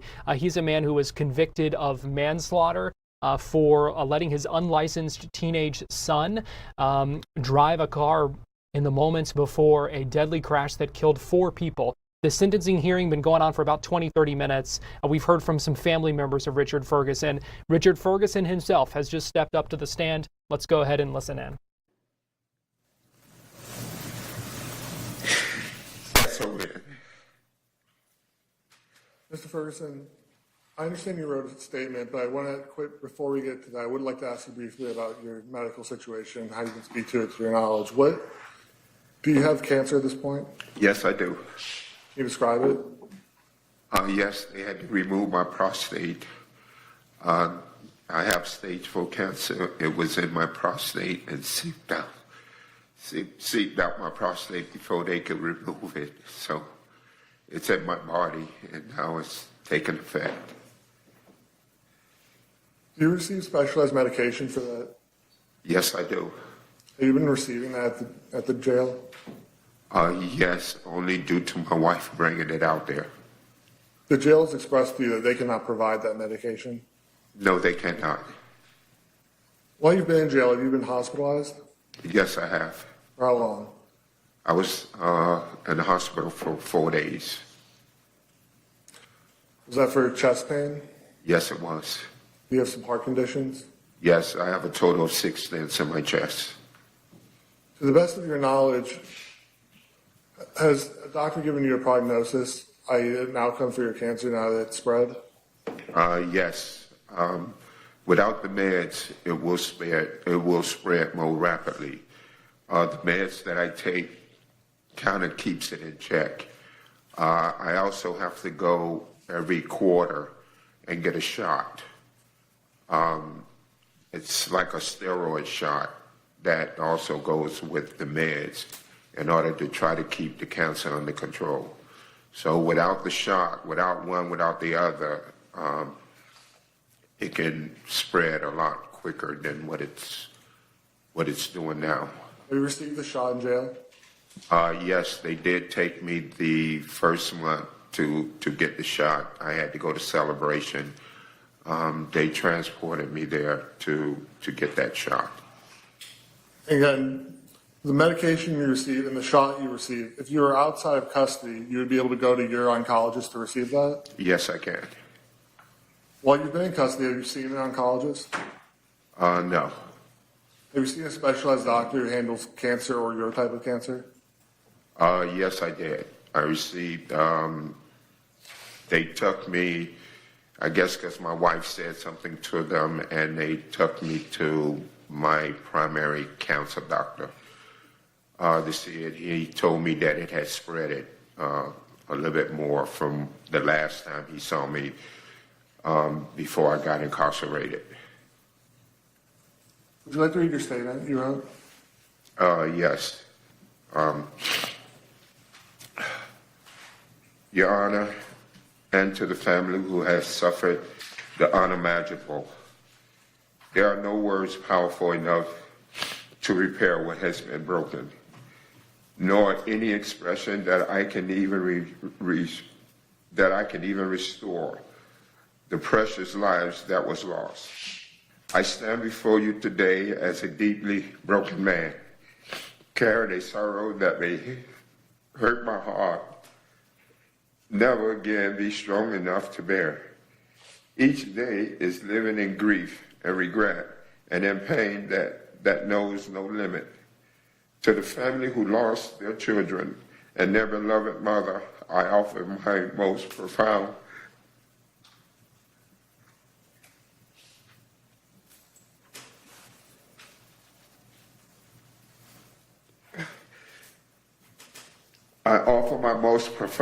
and sincere apology. I am truly deeply sorry for your loss, for your suffering, and for the permanent emptiness left in your life. I understand that nothing I say can ease the grief you carry every single day. I know that the weight of my remorse can never compare to the weight of your pain. Still, I must speak these words from the deepest place in my heart. I am profound sorry. This tragedy did not just take lives, it shattered families, futures, and the very foundation of what once was. It has devastated your family, and it has forever changed mine. Since that day, I have not known peace. I no longer sleep. I no longer recognize myself. Every moment is haunted by what happened, and there is no escape from the sorrow that follows me. I am a sick man now. My body is failing, and I live with cancer and physical pain every day. But none of that compared to the pain in my spirit. The knowledge that my action played a role in a tragedy that took 3 innocent children and their grandmother has broken me in ways that words can never describe. My home, my heart, my life are filled with silence and grief. I wake up each morning immediately remembering that your family lives with an irreplaceable loss. I carry that weight inside of me every moment. Please know that my remorse is genuine and permanent and overwhelming. I will grieve for your family loss for the rest of my life. Nothing within me take this lightly, and not a single day goes by without me wishing I could undo what happened. If taking on every measure of pain or even giving my life could restore the lives that was lost, I would do it without hesitation. All I can offer now is the truth of my heart, remorse that will never fade. Sorry that will never lift, and prayers that continue every day. I pray for your strength, for comfort in your darkest moments, and for even the smallest measure of peace as time goes on. I pray for forgiveness, not because I expect it, nor because I feel deserve it, but because I know forgiveness is a journey that belongs to you alone. Your Honor, I stand here before you as a man devastated by what occurred. I am not here seeking relief from the punishment or from the consequences. I am here acknowledging the permanent grief I will carry for the remainder of my life. My only hope is that my words show the sincere of my sorrow and the deepest of my responsibility for this tragedy. With deep sorrow and humility and respect, Richard Ferguson. Do you feel remorse and regret for your actions? Yes, I do. I have nothing further, Your Honor. Thank you. Ms. Line, Peter.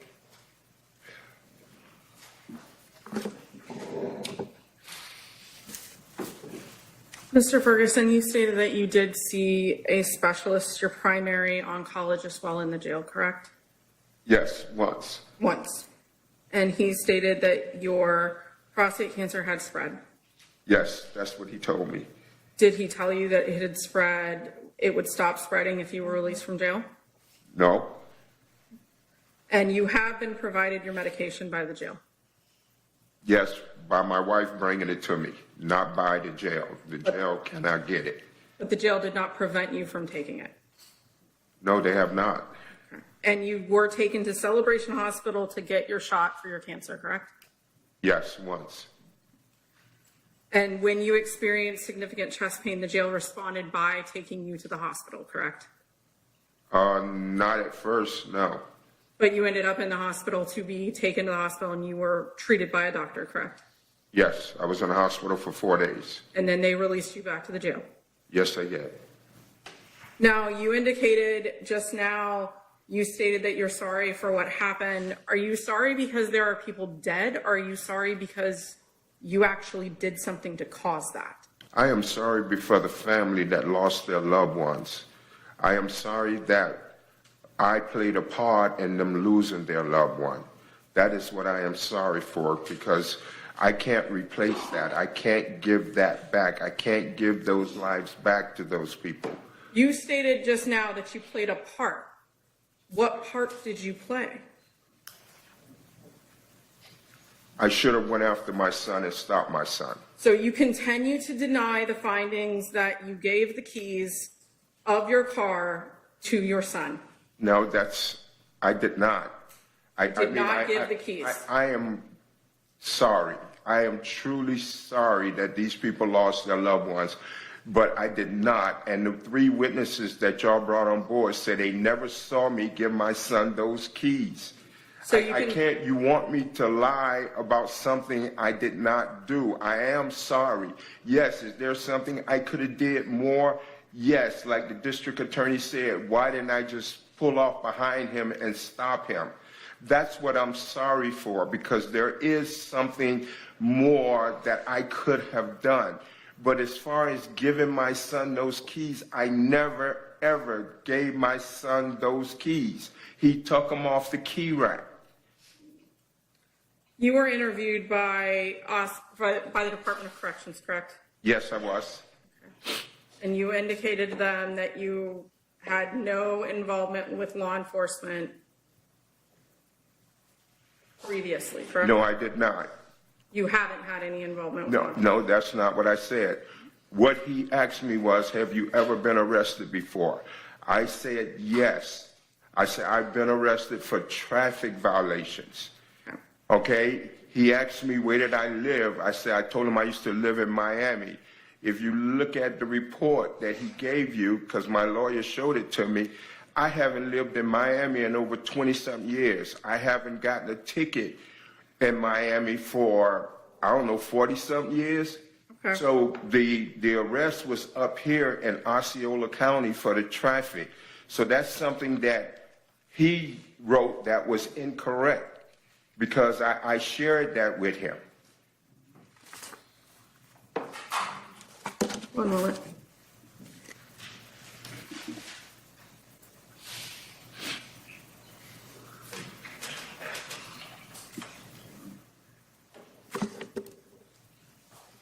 Do you remember your testimony at trial? Depending on what part of it. You gave testimony at trial that you gave your son permission to back the car out? Yes, I did. So you did give your son the keys? Yeah, because I had to move my wife's vehicle, and I had That to. wasn't my question. My question was this. If you gave your son the permission to back that car out, you did give your son the keys, did you not? No, I did not. He had. How did he turn on the car without the keys? Because he had took the keys from off the key ring. He physically had the keys himself. As we came out, I said, Rashaun, I say, wait for Dad. I said, you can pull the car out. I say, but wait for Dad. I'm going to get in the car with you and go with you. Before I knew anything, when I moved my wife's car, he was gone. I went to go in the house to call him and tell him to bring his butt back home. And before I could do that, we received a call saying he had been in an accident. That's exactly what I said. Now, the district attorney asked me, why didn't you go after him in the vehicle? And trust me, I remember that, and it's been playing in my head over and over again. Why didn't I? Because I took the lazy way out by saying, okay, I'll call him versus I'm already in a vehicle, go get him. You stated you didn't have time to go get him. Do you recall the testimony of multiple witnesses that your son parked at a park? There was time to go get him, but did you just get distracted? Yes, I did, and I said that in my testimony. Ms.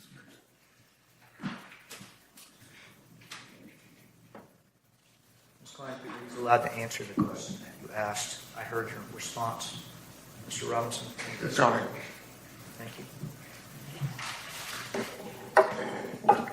If you were really be released with restrictions and ankle monitor, house arrest, those sort of circumstances, would you be able to abide by those?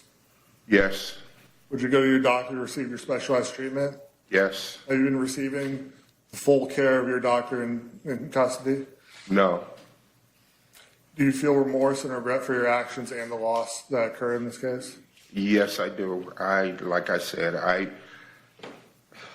can't stress this enough that I play that over and over again in my head what the district attorney asked me and why didn't I go behind my son.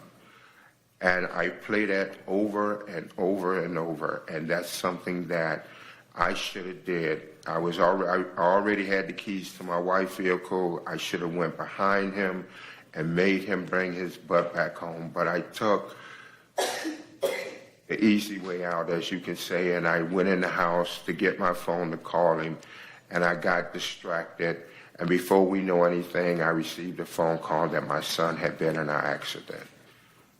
So yes, I am remorse. I am sorry that I took the easy way out by thinking I could just make a phone call when I should have just went in my wife's car behind him and made him turn that car around and bring his butt back home. No further questions. Richard Ferguson wrapping up his testimony on the stand in this sentencing hearing. We heard a tearful apology to the families of the victims and a bit of a contentious back and forth with the prosecutor just moments ago. We're going to take a quick break here on Fox 35 News Plus, or excuse me, on Florida Live. We are going to continue monitoring this hearing, sentencing hearing, and see what comes of that. We'll bring you those updates. Keep it right here on Fox Local, YouTube, and Fox 35 TV, and we'll be right back.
Welcome back into Florida Live. We're still keeping an eye on that sentencing hearing out of Osceola County. Let me also give you a live look right now in Fort Pierce, where we expect to hear from CFO Blaise Ngolia at the bottom of the hour with another one of his FAFO audits, talking about what they believe to be excessive and wasteful spending there in St. Lucie County. But it's time now for our Tampa Connection, where we take a look at some of the big stories in the Bay Area, and I'm going to check in right now with Fox 13 senior content producer Nancy Gay, joining us from the Fox 13 Tampa Bay newsroom. And Nancy, good afternoon.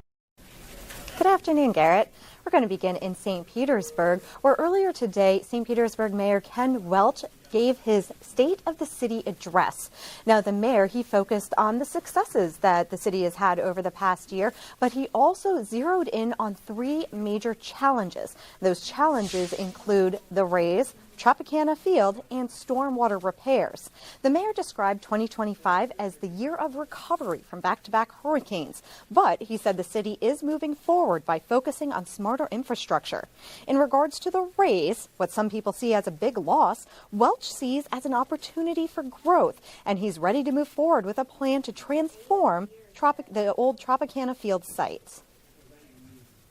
The historic gas plant district is not just a redevelopment project. It is a test of whether we keep our promises, whether we are distracted by election year politics and political agendas, or as the citizen said at our community conversation in December of 2021, whether we have the political will to do the right thing. I believe St. Petersburg is ready to do the right thing and deliver on those promises. Now, earlier this month, the City Council hit pause on the gas plant project and voted to do a land use study first. Now, that is something that Mayor Welch called a delay tactic since this is a mayoral election year. Mayor Welch, during his speech, he also focused on his principles, which are known as the 6 I's. Those principles have guided the mayor's administration during his tenure, and they include in-touch leadership, inclusive governance, informed decision-making, innovation, intentional equity, and community impact. Mayor Welch says that those principles support the city's 5 pillars for progress, which include education and youth opportunities, equitable development, arts and business opportunities, neighborhood health and safety, housing opportunities for all, as well as environment, infrastructure, and resilience. Garrett? All right, we know that is something that watching that development project, something that's been an ongoing topic of conversation and could become an even bigger topic, assuming that the Rays do end up relocating to Hillsborough County. So something to continue to watch in the coming months.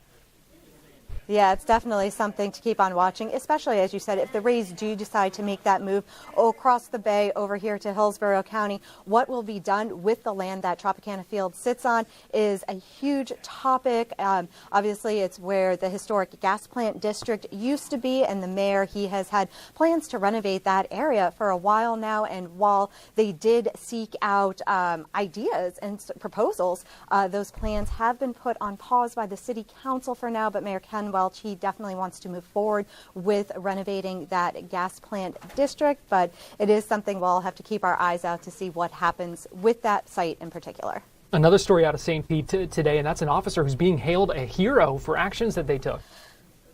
Yes, that's right. Dale Johnson, he said last Saturday he was getting ready for work when he heard a blood-curdling scream.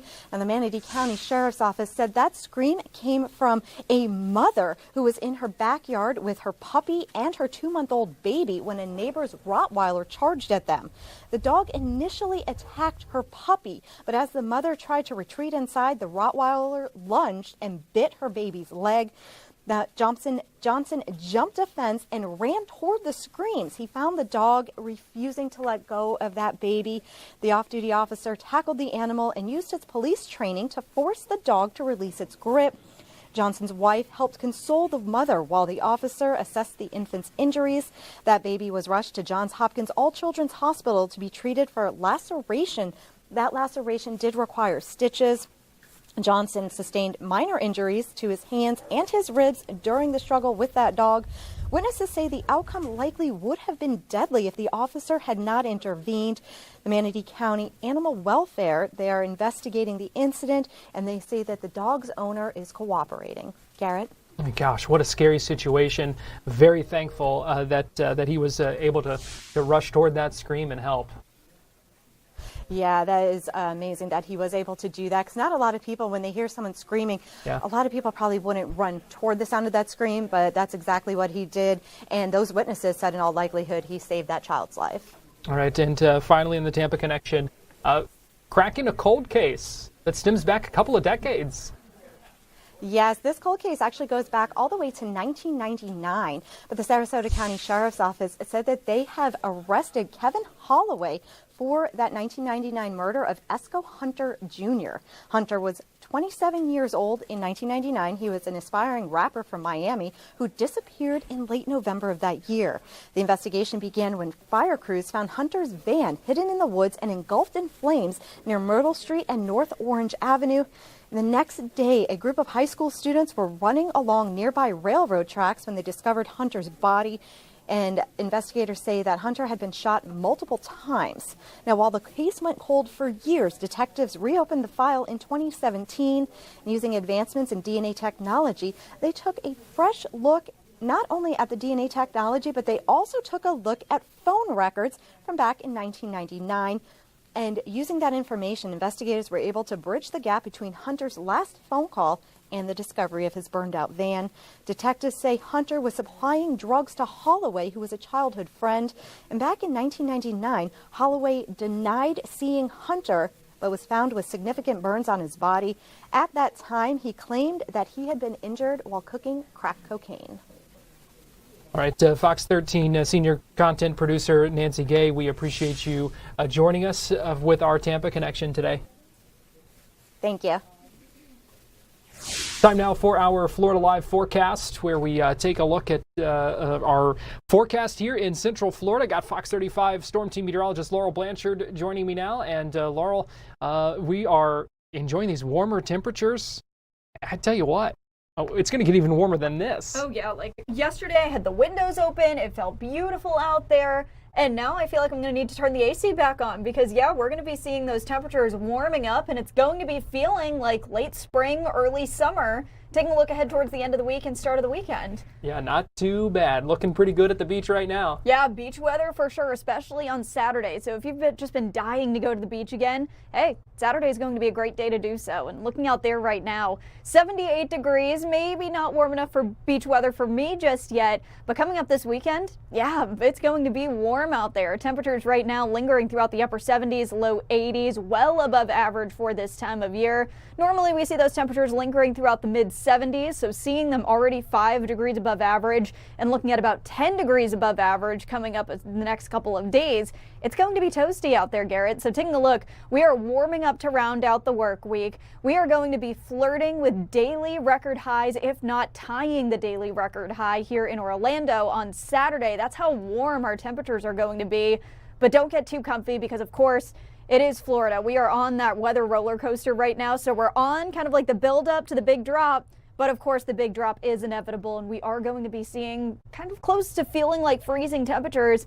Taking a look ahead on Monday. So you can see that big temperature drop. We're going to go from the upper 80s, flirting with the 90s basically, all the way back down to the low 60s. So we are looking at a huge temperature drop. Taking a look ahead towards the highs that we're seeing on Saturday versus the lows that we are going to be seeing as you're heading out the door. This is what it's going to be feeling like on Tuesday morning. So I hope you didn't put the winter coat away just yet, but luckily you'll only need it for about 2 mornings or so. So not too bad. But taking a look, here's the forecast. Right now we're under this little bit of a heat dome, so we're kind of protected. We see all of this warm air coming up from the south, and this is what's honestly creating almost a little bit of a arch around the state of Florida. This is why our temperatures are going to be so warm over the next couple of days. So we just have that warm air coming directly up from the south. That's how we basically round out the work week and start off the weekend. Now we see this cold front, that's what's going to be moving on down, and it's going to bring us in a couple of scattered showers. Hey, rain, we need it. So this is actually very much welcome,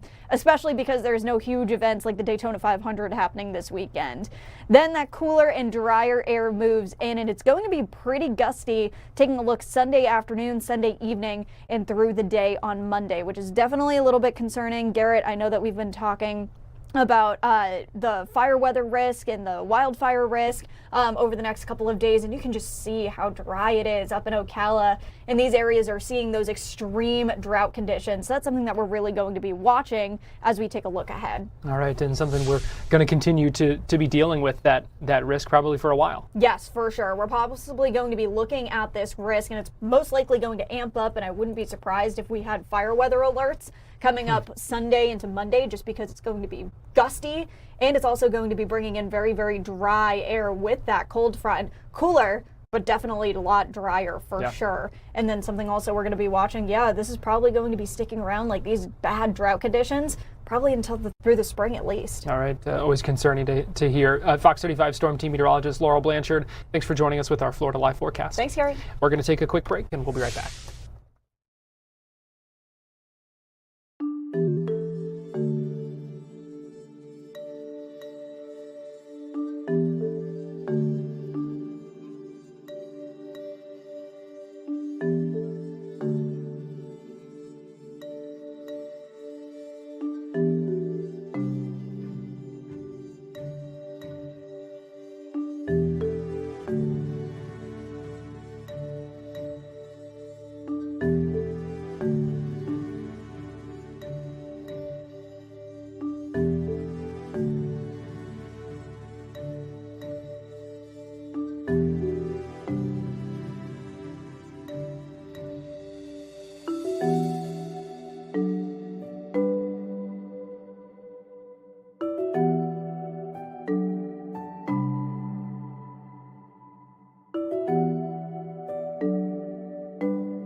Welcome back into Florida Live. Let me get you to Fort Pierce right now in St. Lucie County, where Chief Financial Officer Blazin Golia is speaking right now. He's been touring the state, looking at the spending and the budgets of local governments all across the state of Florida. Let's go ahead and listen in as he talked about spending this afternoon. City of Jacksonville.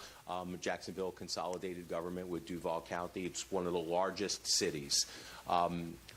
And we found $199 million of excessive and wasteful spending in that county.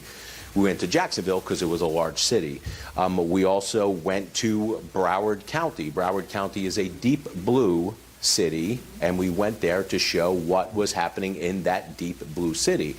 But we also go to deep red counties. We went to Manatee County, which is deep red, and we found at that point, which was one of the worst offenders in the terms of the highest percentage overinflation in the population, and they had wasted $112 million of taxpayer money last year alone. We also reviewed Miami-Dade County. Miami-Dade County, we have found $302 million worth of wasteful and excessive spending just last year alone. I tried so hard to find another $3 million so I could say Miami-Dade 305, but I could not get it. I tried. But the reason why we went to Miami-Dade is because we wanted to show the growth and the size of government. Over the last 5 years, I want to say that they had added 3,500 new employees to government, and their budget went up almost $900 million over that time, showing how large that government has grown. Nassau County is a county where we had an explosion of people moving there, very rapid growth, and we were showing that that rapid growth does not necessarily mean that government needs to grow as fast as population. And we found $53 million worth of excessive and wasteful spending. St. Petersburg, we stopped off in St. Petersburg, Florida. Why? Because we know that they have a bunch of infrastructure problems in St. Pete. They have sewers and wastewater projects that have been neglected for decades and decades. In fact, it's so bad in St. Pete that when it rains, they have to discharge a lot of the wastewater into the bay to relieve the system. Now, they are in desperate need of an upgrade. But so on the, they are talking about putting a taxing question on the ballot in this November to ask the voters to appropriate more money to them so they can get more money so they can fix the infrastructure. Until you find out that last year they wasted $50 million of taxpayer money, and they had the money, they just chose it, they chose to waste it on bureaucrats. So all of that is happening, and then probably the worst offender of all in terms of dollars, the Palm Beach County, who had a total of $344 million of wasteful and excessive spending. Before we start with the numbers on the city of Fort Pierce, I do want to recognize some people who were in the room. Sheriff Del Toro, Sheriff is in the back. Sheriff, thank you for everything that you do. Appreciate you. And even though she is not here, I'm supposed to say that even though she is in Tallahassee fighting for the taxpayers, Representative Trabulsi is my favorite representative of all. Hi, Rep. Thank you for everything you do. So now, across those 13 governments, there was $1.97 billion. Let's just call it $2 billion to be even. $2 billion worth of excessive and wasteful spending. That is money that could have been easily cut from their budgets and returned to the taxpayers. And the reason why we are here today is because the number that could be returned to the taxpayers in this city is probably the highest that we have seen. So again, a method to our madness. We just don't pick these willy-nilly. We pick them for a reason because we want to make the case and lay the case for property tax reform. Now, I want to be clear on those cuts to the budgets. That is the cut to budgets where we believe it will not harm services whatsoever. So if you have a local government saying that you're going to have longer 911 wait times, if you go and call your sheriff is not going to be able to have people dispatched, or if you call EMS or fire, they're not going to come as quickly. That is absolutely BS. It is scare tactics, and all they are trying to do is get you to vote no on the property tax reform so they can keep their big bloated budgets. Do not fall for it. It is not true. It is not accurate.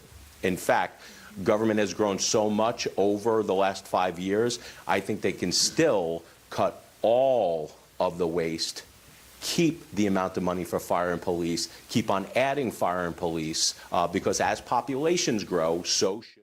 The CFO still talking about the FAFO audit in Fort Pierce. Meanwhile, we're keeping an eye on this Richard Ferguson sentencing. Attorneys speaking right now. We're going to take a quick break, then we'll monitor things. If we need to get you back inside that courtroom, we will. So keep it right here on Fox Local, YouTube, and Fox 35 TV.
Welcome back into Florida Live. I want to get you back inside this courtroom in Osceola County where we are awaiting a sentencing decision from the judge. We just heard from the defense and prosecution.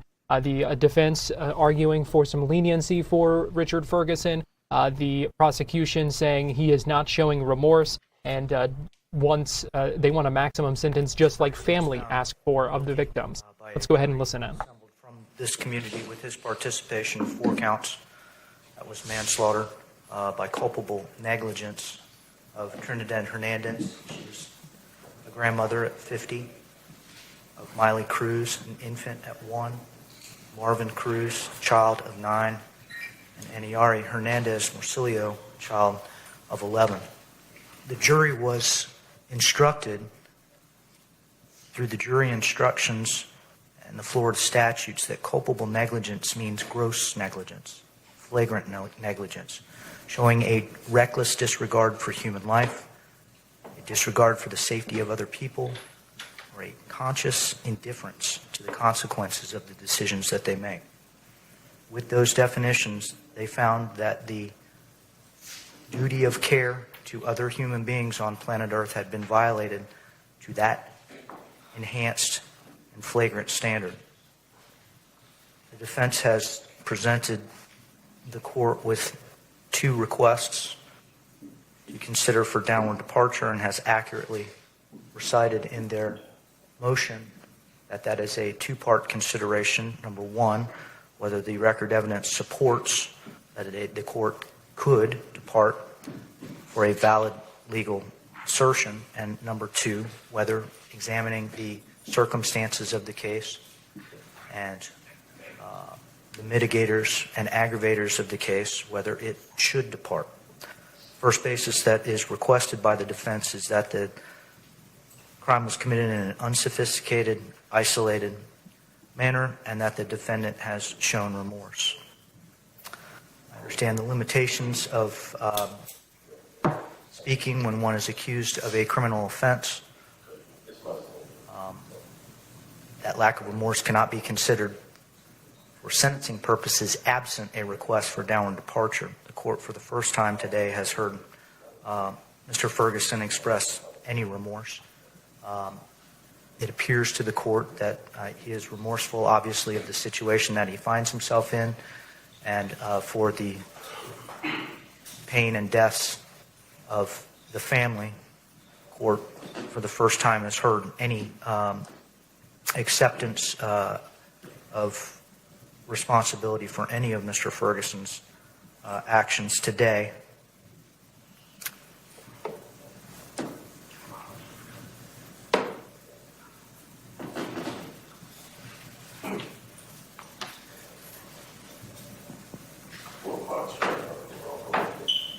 The court is hard-pressed to find that what has been asserted by family members and Mr. Ferguson is competent and substantial evidence to support the statutory considerations of downward departure.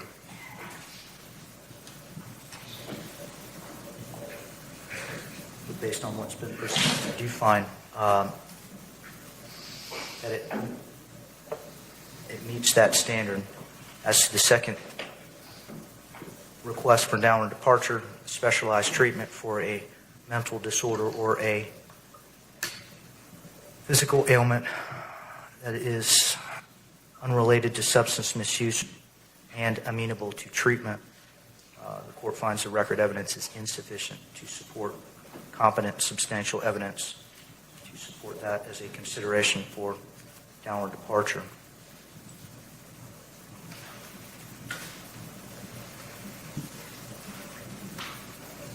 Courts had an opportunity, as we all have, to understand the obvious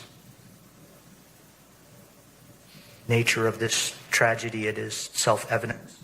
I've heard from Mr. Hernandez, the husband of Trinidad and grandfather to Miley, Marvin, and Anayari, and I have tried to listen carefully and really listen to what you had to tell the court and the family, as well as Anissa Hernandez, the aunt of the children and daughter of Trinidad, and most heartbreakingly, Sabrina Hernandez, the daughter of Trinidad and the mother of Miley, Martin, and Anayari.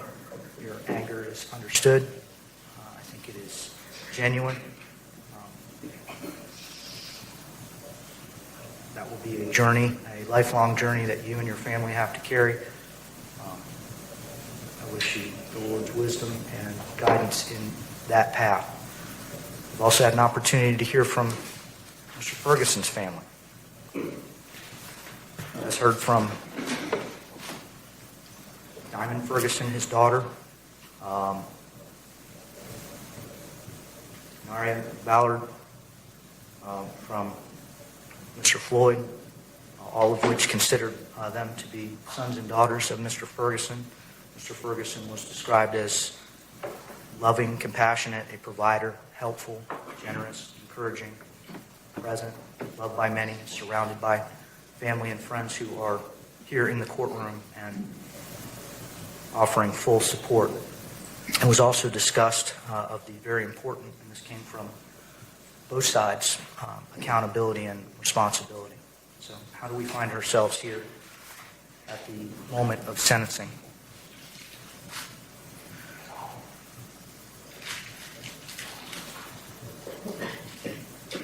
We find ourselves here because a jury determined that Mr. Mr. Ferguson's negligence was criminal, that it was gross, that it was flagrant, that it was in reckless disregard for human life, disregarded the safety of other people here on planet Earth, and that was evidence of indifference to the consequences of that decision. The score sheet indicates several sentencing options for the court. Based on a basis that there is competent and substantial evidence to consider a downward departure, could downward depart. The statutory lowest permissible prison sentence indicates a lowest permissible prison sentence of 444.15 months in the Department of Corrections, which by my math is just over 37 years. Mr. Ferguson will be 70 this September. That becomes the required sentence should the court impose sentence and find that a downward departure is not appropriate for each of the 4 counts, or a final request from the state is that because the point value exceeds a certain value, that he could legally be sentenced to life in prison for these allegations. I have listened to each of the family members. Mr. Ferguson, I have listened, really listened to your statement. I've listened to the surviving family members. The court declines to exercise its discretion to downward depart based on this being an unsophisticated, isolated, and that the defendant has shown remorse. I do so based on a totality of the circumstances, my involvement in the trial, my observations of Mr. Ferguson's testimony, and the record evidence that was presented. With that being said, the court's sentencing options are now limited to life in prison or 444.15 months in the Department of Corrections. The court is going to elect to impose a Department of Corrections sentence. Mr. Ferguson, you will be adjudicated guilty of manslaughter, culpable negligence for the death of Trinidad Hernandez. You'll be adjudicated guilty for manslaughter by culpable negligence for the death of Miley Cruz. You'll be adjudicated guilty of manslaughter by culpable negligence for the death of Marvin Cruz. You'll be adjudicated guilty of manslaughter by culpable negligence for the death of Eniari Hernandez Marcilio. As to each count concurrently, you are sentenced to 444 months, 444 months and 0.15 months in the Department of Corrections. That equates to just over 37 years. Those sentences will run concurrently for each count. I understand that based on your medical situation and your advanced age, the consequences that you may not outlive this particular sentence. That is known only to God. There will be restitution imposed to each of the deceased victims, reserved to amount. You'll get credit for any time that you have already served. You have a right to appeal this judgment and sentence.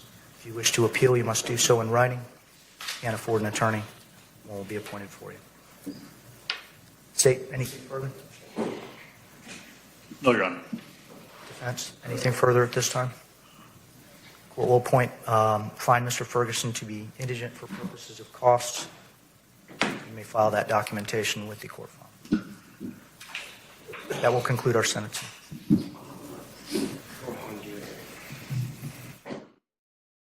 Family members of Richard Ferguson looking on after the judge just sentenced him to 37 years in prison, potentially a life sentence, after being convicted of manslaughter on 4 counts for the deaths of Trinidad Hernandez, who was a grandmother, and her 3 grandchildren in the car with her, Miley Cruz, Marvin Cruz, and Ayari Hernandez. That is Richard Ferguson, who is about to be fingerprinted and booked into a Department of Corrections facility.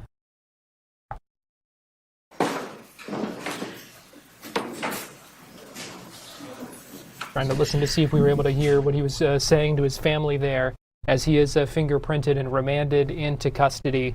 Again, this crash happened in Osceola County back on September 3rd of 2023, and in a trial, he was found by a jury to be responsible for that crash after allowing his unlicensed teenage son to take that car. You heard some dispute earlier on when we had Richard Ferguson on the stand in this hearing at the beginning of this hour, where he said, I did not allow him, but I should have done more to go after him, to try to prevent something like this from happening.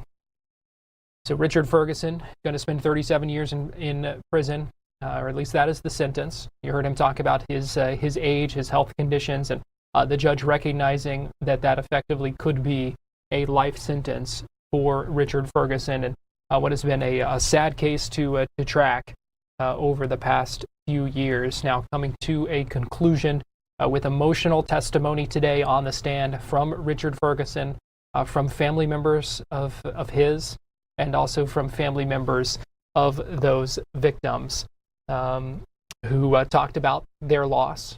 And we also heard emotional words from Ferguson himself, but some contentious back and forth at times between him and the prosecutor, and also a recognition by the judge believing that he shows remorse for the situation, but not necessarily for those actions that led to it. That was some of the questioning we heard from the prosecutor when they had the chance to speak directly and ask questions directly of Richard Ferguson. We're going to take a break here on Florida Live. We appreciate you joining us this afternoon as we have tracked this breaking news. Still have more to come, so keep it here on Fox Local, YouTube, and on Fox 35 TV.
Welcome back into Florida Live. I'm Garrett Weimer, and thanks for joining us on this Wednesday afternoon, live on Fox Local, YouTube, and on Fox 35 TV. And it has been a busy day. We've been live streaming for the last 4 hours, and we still have more to come in the next half hour that will continue on our streaming only on Fox Local. If you don't have that on your a smart TV or on your phone, download it now. You can also live stream our content on YouTube as well. But we are continuing to keep an eye on Blaise Ngolia in Fort Pierce right now, talking through some of the numbers. We're going to check in on that when we continue with Fox 35 News Plus. We are also standing by because President Trump going to be holding a Black History Month reception at the White House inside the East Room. So we'll be keeping an eye on that and waiting for that to begin as well. Do want to let you know, obviously today's the 25th anniversary of the death of Dale Earnhardt on the final lap of the Daytona 500 back in 2001. And Fox Sports and NASCAR Studios have a really well done documentary about that. It's called We've Lost Dale Earnhardt. It's streaming now on Fox One and on YouTube. And I had the chance to speak earlier with one of the producers from that documentary. You can find that full conversation right now on Fox Local or on the Fox 35 Orlando YouTube page. So we've got more live streaming news coming up next. So if you're watching on our live streaming, keep it right here.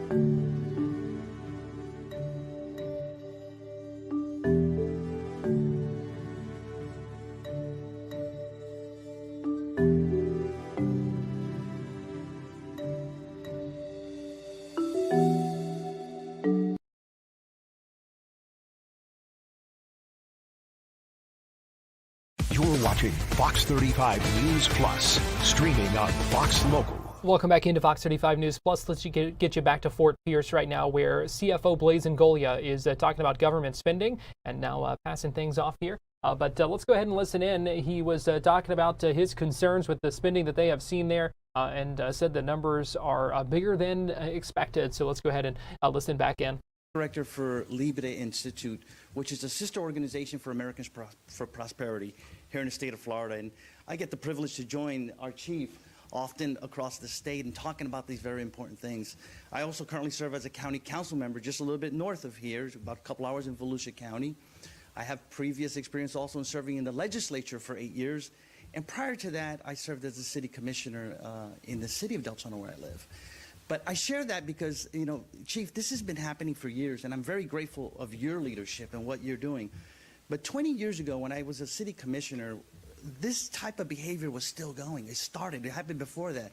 We had the opportunity at one time in the city of Deltona, and we had several $millions left over in our budget because we canceled some improvement projects that we were never going to pursue. At that time, I didn't know I was being innovative, but I said, well, if we have this extra money, let's give it back to the taxpayers. Sort of like you said, Chief. I was criticized, attacked for even the idea or the concept of giving taxpayers money back that is yours. So it began years ago.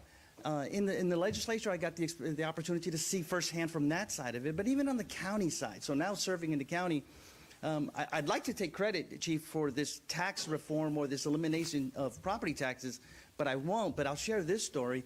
About 1.5 years ago, I made a motion in our county council, and I said I wanted support to send a resolution to the governor and to the cabinet and the legislature asking them to look into ways to eliminate property taxes. Because it's a broken system. It needs to be either revamped or eliminated. I think it can be eliminated. And we sent that letter about 2 weeks before the governor made his public announcement. Never saw it. I got a call from the media asking me, well, did you talk to the governor about this? And I was this close to taking credit for it, but I didn't. But I was delighted that our leadership in Tallahassee, our chief, our governor was already on it. They were seeing it. So I support that initiative. We voted unanimously out of Volusia County, our county council, to eliminate property taxes. I think we're the only one, Chief, that have done that in the entire state of Florida. We believe that it can be done. It's going to be a difficult road, but we are supportive of it as a county council. And again, Chief, I want to thank you because we have a CFO that has the courage to do this. It's easy to sit in Tallahassee, right, and have people come visit you. He's taking his time and doing the hard work and making enemies along the way, but he can do it. I like to describe our chief as, if you're going to war, that's the guy you want in the foxhole with you. So thank you, Chief. Keep up the good work, and I'm here to support you 100%. Thank you. You know, David Santiago brought up a very good point, and the point was that I'm making a lot of enemies along the way. But for every enemy that I make, I'm making hundreds of friends, taxpayers. So some of the most rewarding things about my job is when I'm out in public, and a lot of times I might be at a Publix, true story. I was at a Publix, must have been about 3 weeks ago, and the young lady checking me out, not checking me out, my wife, I didn't mean that. My wife's probably like, checking you out. I'm at the checkout, and the young lady is ringing up my groceries, and as she handed me the bag, she said, I just want to thank you for everything that you're doing. It's actually making a difference. I was at a sporting event a couple of weeks ago, come out of an elevator, and the person walking into the elevator went, it's you. And I said, it's you. I'm like, I had no idea what he was talking about. He was like, thank you so much. I was on a flight, commercial flight. I was sitting in the very first seat on the aisle, and an older lady was boarding the plane. She had to be in her 80s. She passed by me. She kneeled down, put her hand on my knee, and said, thank you, God bless you for everything you're doing. That's what makes it worth it. So yes, I do a lot of enemies, but I'd say it's the right enemies. I will taxpayers every day of the week and twice on Sunday.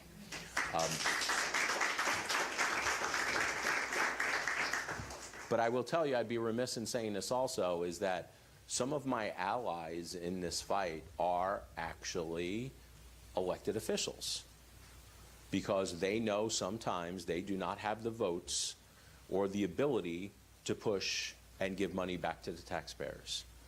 So I'm giving them some sort of air cover with that. I'm giving them the ability to go in there and say, have you heard what the CFO is doing? Have you seen how much money that we are wasting? Let's give the money back. I cannot tell you, Republican and Democrat, elected officials, thank me for doing this. So I'm making the right enemies with that. But the best part is that we are making a difference. There have been a bunch of stories where and some of these are well documented. I mean, heck, take like Miami-Dade, Mayor Cava. I believe it was on a Monday afternoon, she made an announcement that they had a $400 million deficit that they had to make up in Miami-Dade. On Tuesday, we sent her a letter saying that you are next up for a DOJ audit. On Thursday, they found $400 million. Isn't that amazing? So with that, I appreciate you guys. I am going to continue to be an advocate for the taxpayers. I'm going to continue working hard in this role. I'm going to be in this role for the better part of another 8 years. I'm not going away. If any local government thinks that this is over, it is not over. This is going to continue, even after we get property tax reform, because we will get property tax reform, because the only way that you keep government small, accountable, and cost less is if you make sure you hold them accountable and somebody starts calling them out, and I will continue to do that. Any questions from the press?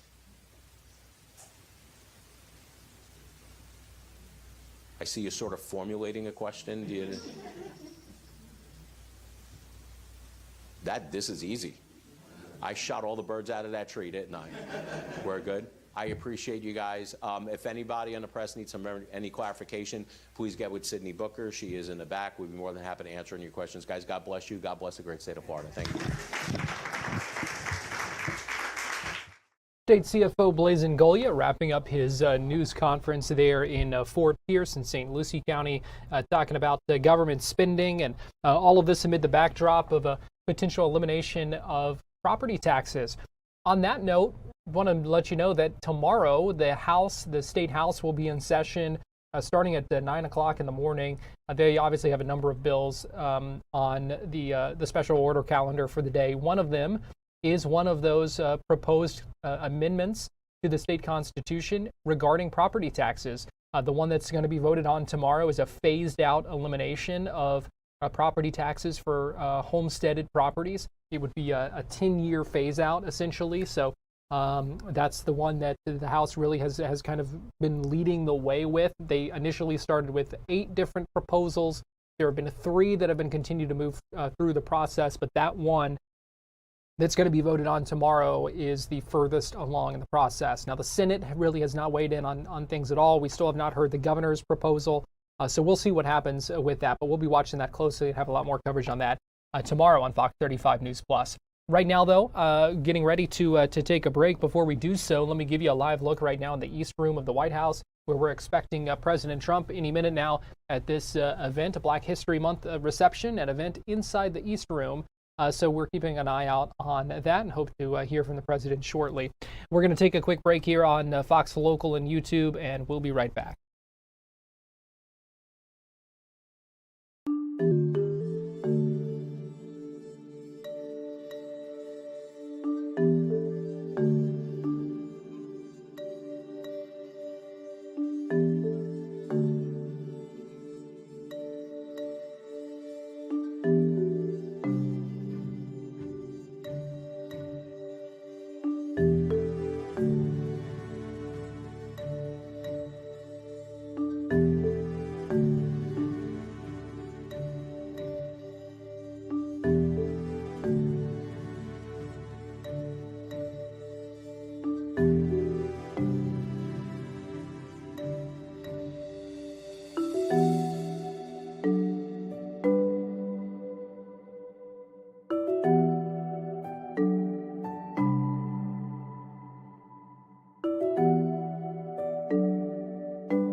Welcome back into Fox 35 News Plus. Give you another live look right now inside the East Room of the White House, where we're awaiting the arrival of President Trump at this Black History Month event. We are keeping an eye on that. Hope to hear from the president shortly. We have had a busy day here, and I want to get you to some news out of Flagler County, where the sheriff's office, we've learned, have implemented some new biometric monitoring technology. They say it's a real step forward when it comes to inmate safety. It's technology that can help track their health, real-time health monitoring, essentially, that could alert staff at the jail to medical emergencies before they even occur, something that they may see sometimes because of withdrawal from drugs and a number of other things that may crop up while inmates are in custody. Fox 35's Chris Lindsay had the chance to speak with Sheriff Rick Staley from Flagler County earlier today about this technology, why they are implementing it, and the importance of having it. Monitor the health of the inmates. What brought this along? Well, I think, we know that we don't have the healthiest inmate population in a jail. In fact, no no jail in America has the healthiest people. They tend to have addictions, whether it's alcohol or drugs. Generally, they haven't seen doctors for years. So that is Sheriff Staley. You'll hear more from him coming up on Fox 35 News at 5. But I want to get you live right now to the White House, where we are hearing from President Trump at this event in the East Room. Let's go ahead and listen in. Frankly, this was a sold-out crowd. Has been ever since I've been president. Every year it's been sold out. So a lot of great friends. Here's your knockout panel, okay? For those that are interested, see that curtain? You open that curtain, and it's a beautiful funnel right into the most beautiful ballroom. It's being built right now. So it's pretty, and they've wanted it for 150 years. We're getting it done a lot. We're getting a lot of other things done, too. Well, I want to thank you all and welcome you to the White House on this very special occasion. It is indeed. I've been at every one of them, and we celebrate the 100th anniversary of Black History Month. That's a big deal. 100. Wow, that's sort of special. The 100th. That's about as like 150 is good, but 200 is better, right? 100 is better. I want to begin by expressing our sadness at the passing of a person who I knew very well. Jesse was a piece of work, I want to tell you. He was a piece of work, but he was a good man. He was a real hero, and I just want to pay my highest respects to Reverend Jesse Jackson. He's a good man. He was actually, as you got to know him, he got better and better all the time. A lot of people, you get to know them, they get worse and worse. Jesse got better and better. But I knew him well long before becoming president, and he really was special with lots of personality, grit, and street smarts. You would say Jesse had serious street smarts, right? A very important ingredient to life, I will tell you. He was gregarious and someone who truly loved people and a force of nature. He was somebody that we're going to greatly miss. And on behalf of everyone here today, I know you join me in sending our condolences to the entire family. Had a great family.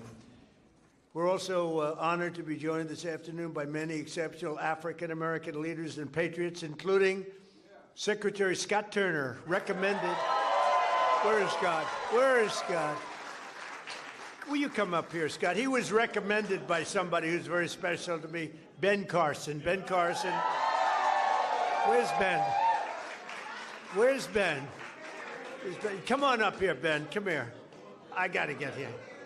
And his wonderful wife, Candy. Candy, I'm going to steal Ben for a second because, you know, Ben recommended Scott. And when Ben recommends somebody, I just do it.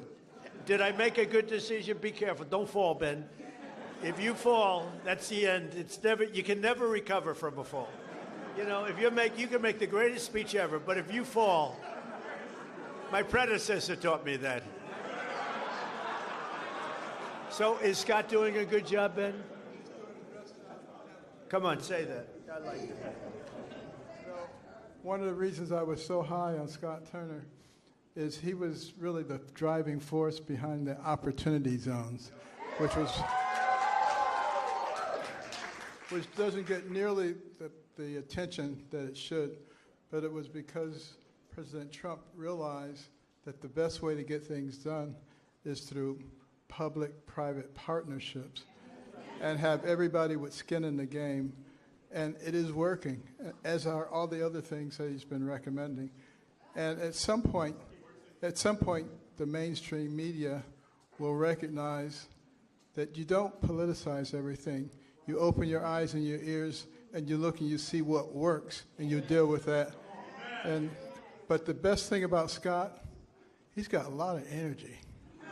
You know, I'm an old man now. I'll be 75 on my next birthday. And I'm not like President Trump. He just goes forever. But no one else is like that. But Scott Turner, we call him the Energizer Bunny, and he is doing a fantastic job. And I want to congratulate all the people at HUD because most of them have come back and continued with what we were doing during the first Trump term, and it's fantastic.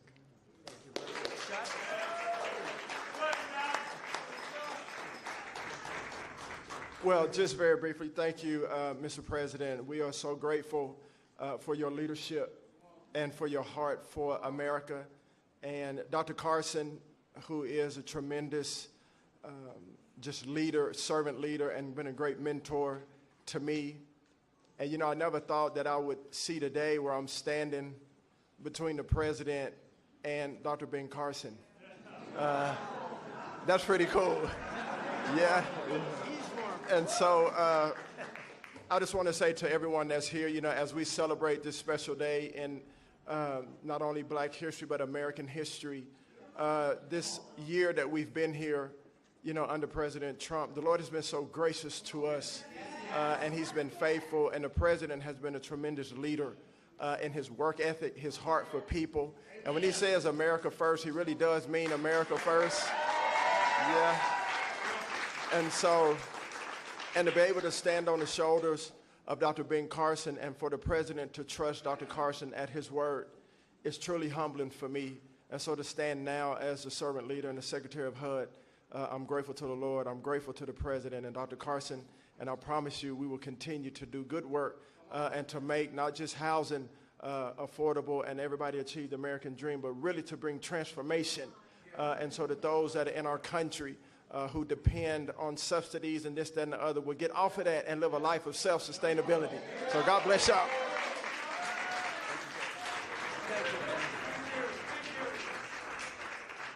Thank you. And Ben mentioned opportunity zones. We did that. And I want to thank Tim Scott because he really, it was his baby. That was his baby. And he did a great job with it. We appreciate it. And again, Candy, thank you very much for being here. Special woman. Ben's getting the Presidential Medal of Freedom. That's the biggest, it's the highest award you can have outside of the Congressional Medal of Honor. But it's better because, you know, a lot of people get the Congressional Medal of Honor. They're not around. You get them, they're not around. Whereas we don't have to go that far, generally speaking. But it's the highest award, civilian. And then you have the matching is the Congressional Medal of Honor, both tremendous. So, Ben, I'll be seeing you back here pretty soon, I think, and you're going to get the award. You'll probably fill up this room. I said, we'll do it in the Oval Office. He said, sir, it's not big enough. I said, what? So we're going to do it right here, okay? And we love it. I'd like to also thank senior counsel to the Assistant Attorney General. He's a fantastic man. He's been my friend for a long time, Leo Terrell. There's no better. We have time, right? Do we have time? Yes? Anybody have to go? Like, come on up here, Leo. Get up here. This guy, he says it like it is. I like Leo. Come here, Leo. Look at you. Spry. Leo 2.0. Let me just thank you very much, Mr. President. First of all, we are living under the administration of the greatest president in our lifetime. And we have the hottest country in our lifetime. And I want to make sure the mainstream media knows this because you represent the people who basically counter what the mainstream media has done. President Trump was the president who fully funded historically black colleges and universities. President Trump took the lead and performed criminal justice reform. President Trump made sure that we had opportunity zones. Let me close by saying this. This country is at a crossroads, and we have the right president at the right time. And if you want school choice, like I know you do, President Trump wants it. If you want a law and order society and secure border, President Trump wants that. And more importantly, I say this because this is the greatest country on the planet. American citizens should decide American election. Vote for the SAVE Act. Thank you. Leo 2.0. We love Leo. Thank you, Leo. That was very good. Yeah, 4 more years.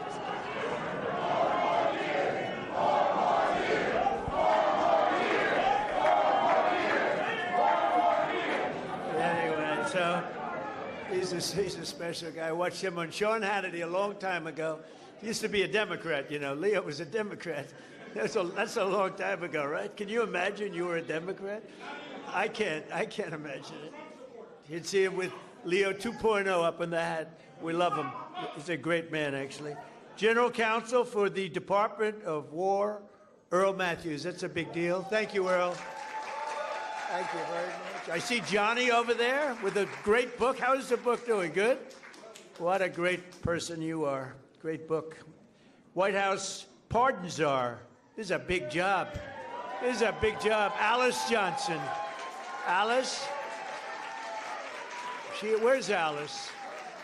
What a sweetheart. I met Alice and she was incarcerated for what some people would say today is not even a fine, right, Alice? It's not even a fine. And I said, how long has she been in jail? 22 years. I said, 22 years. And right, Alice? And come on up here, Alice. Come on up. I said, 22 years, and she was on a phone call. This was over a phone call. I know about fake phone calls too, Alice, you know, remember? They tried to get me in a fake phone call. But Alice was in jail for like 22 years. I said, how many years does she have left? 28. I said, 28 years left. And I said it, and I mean, she admitted she made a little mistake, but it was not the kind of a mistake that you serve 50 years in jail for.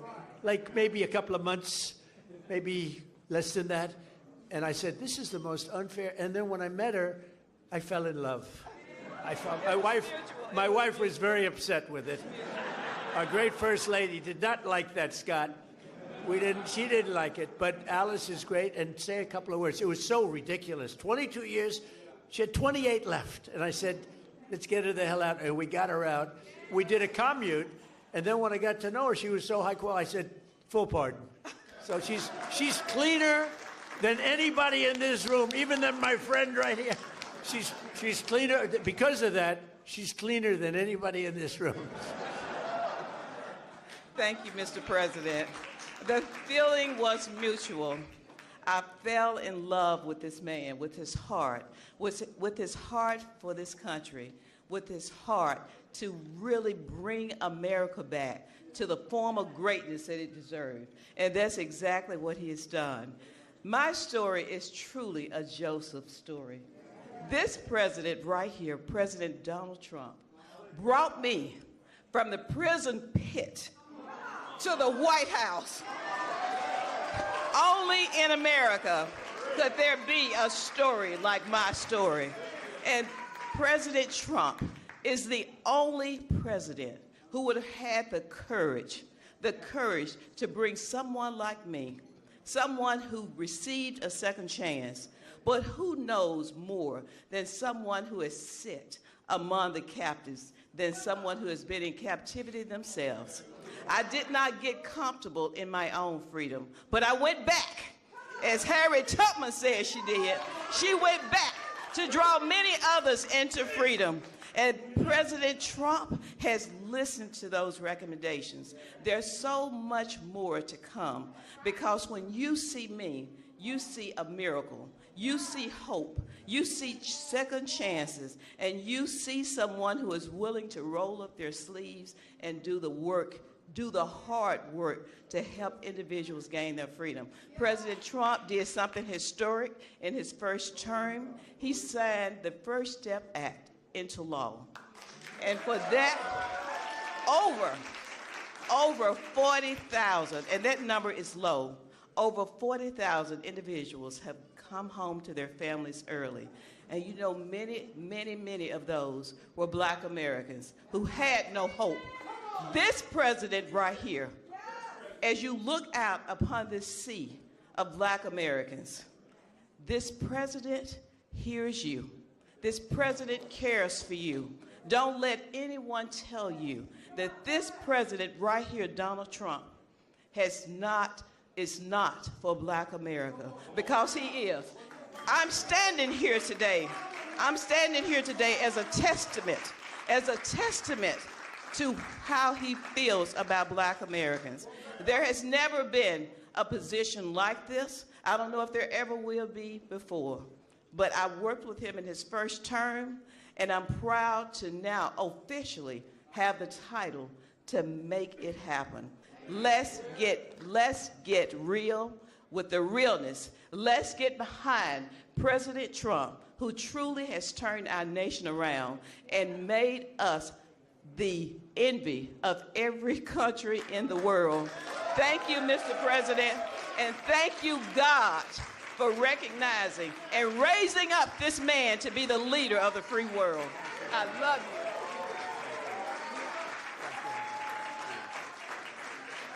Great woman. You know, when I was looking for a pardon person, like a pardon czar, they gave me somebody from Harvard, somebody from Yale, somebody from Princeton, somebody from Penn, somebody from Stanford. And I said, do you know anything about it? Well, we can learn. You know, they can. And when I met Alice, I said, she's better than these people. And she's done a fantastic job. You know, I said to Alice, I said, so I'm looking for people like you to let out. How many people are there like you? She said, many. I said, many in jail? Think of it, 22 years she was in jail, and she had 28 years to go on a phone call. You admit you did a little something wrong, right? But it was like, okay, it wasn't 50 years. Even if you said 6 months, today it would be probably nothing. But even if you said some little time, but I said, I'm looking for other people like you. How many are there? Many. Then I was worried, I said, well, maybe she's going to say everybody should be let out. We're not a believer in that. I said, so Alice, are there people that shouldn't be? You met a lot of people, right? Are there people that shouldn't be let out? Absolutely. Then I felt better.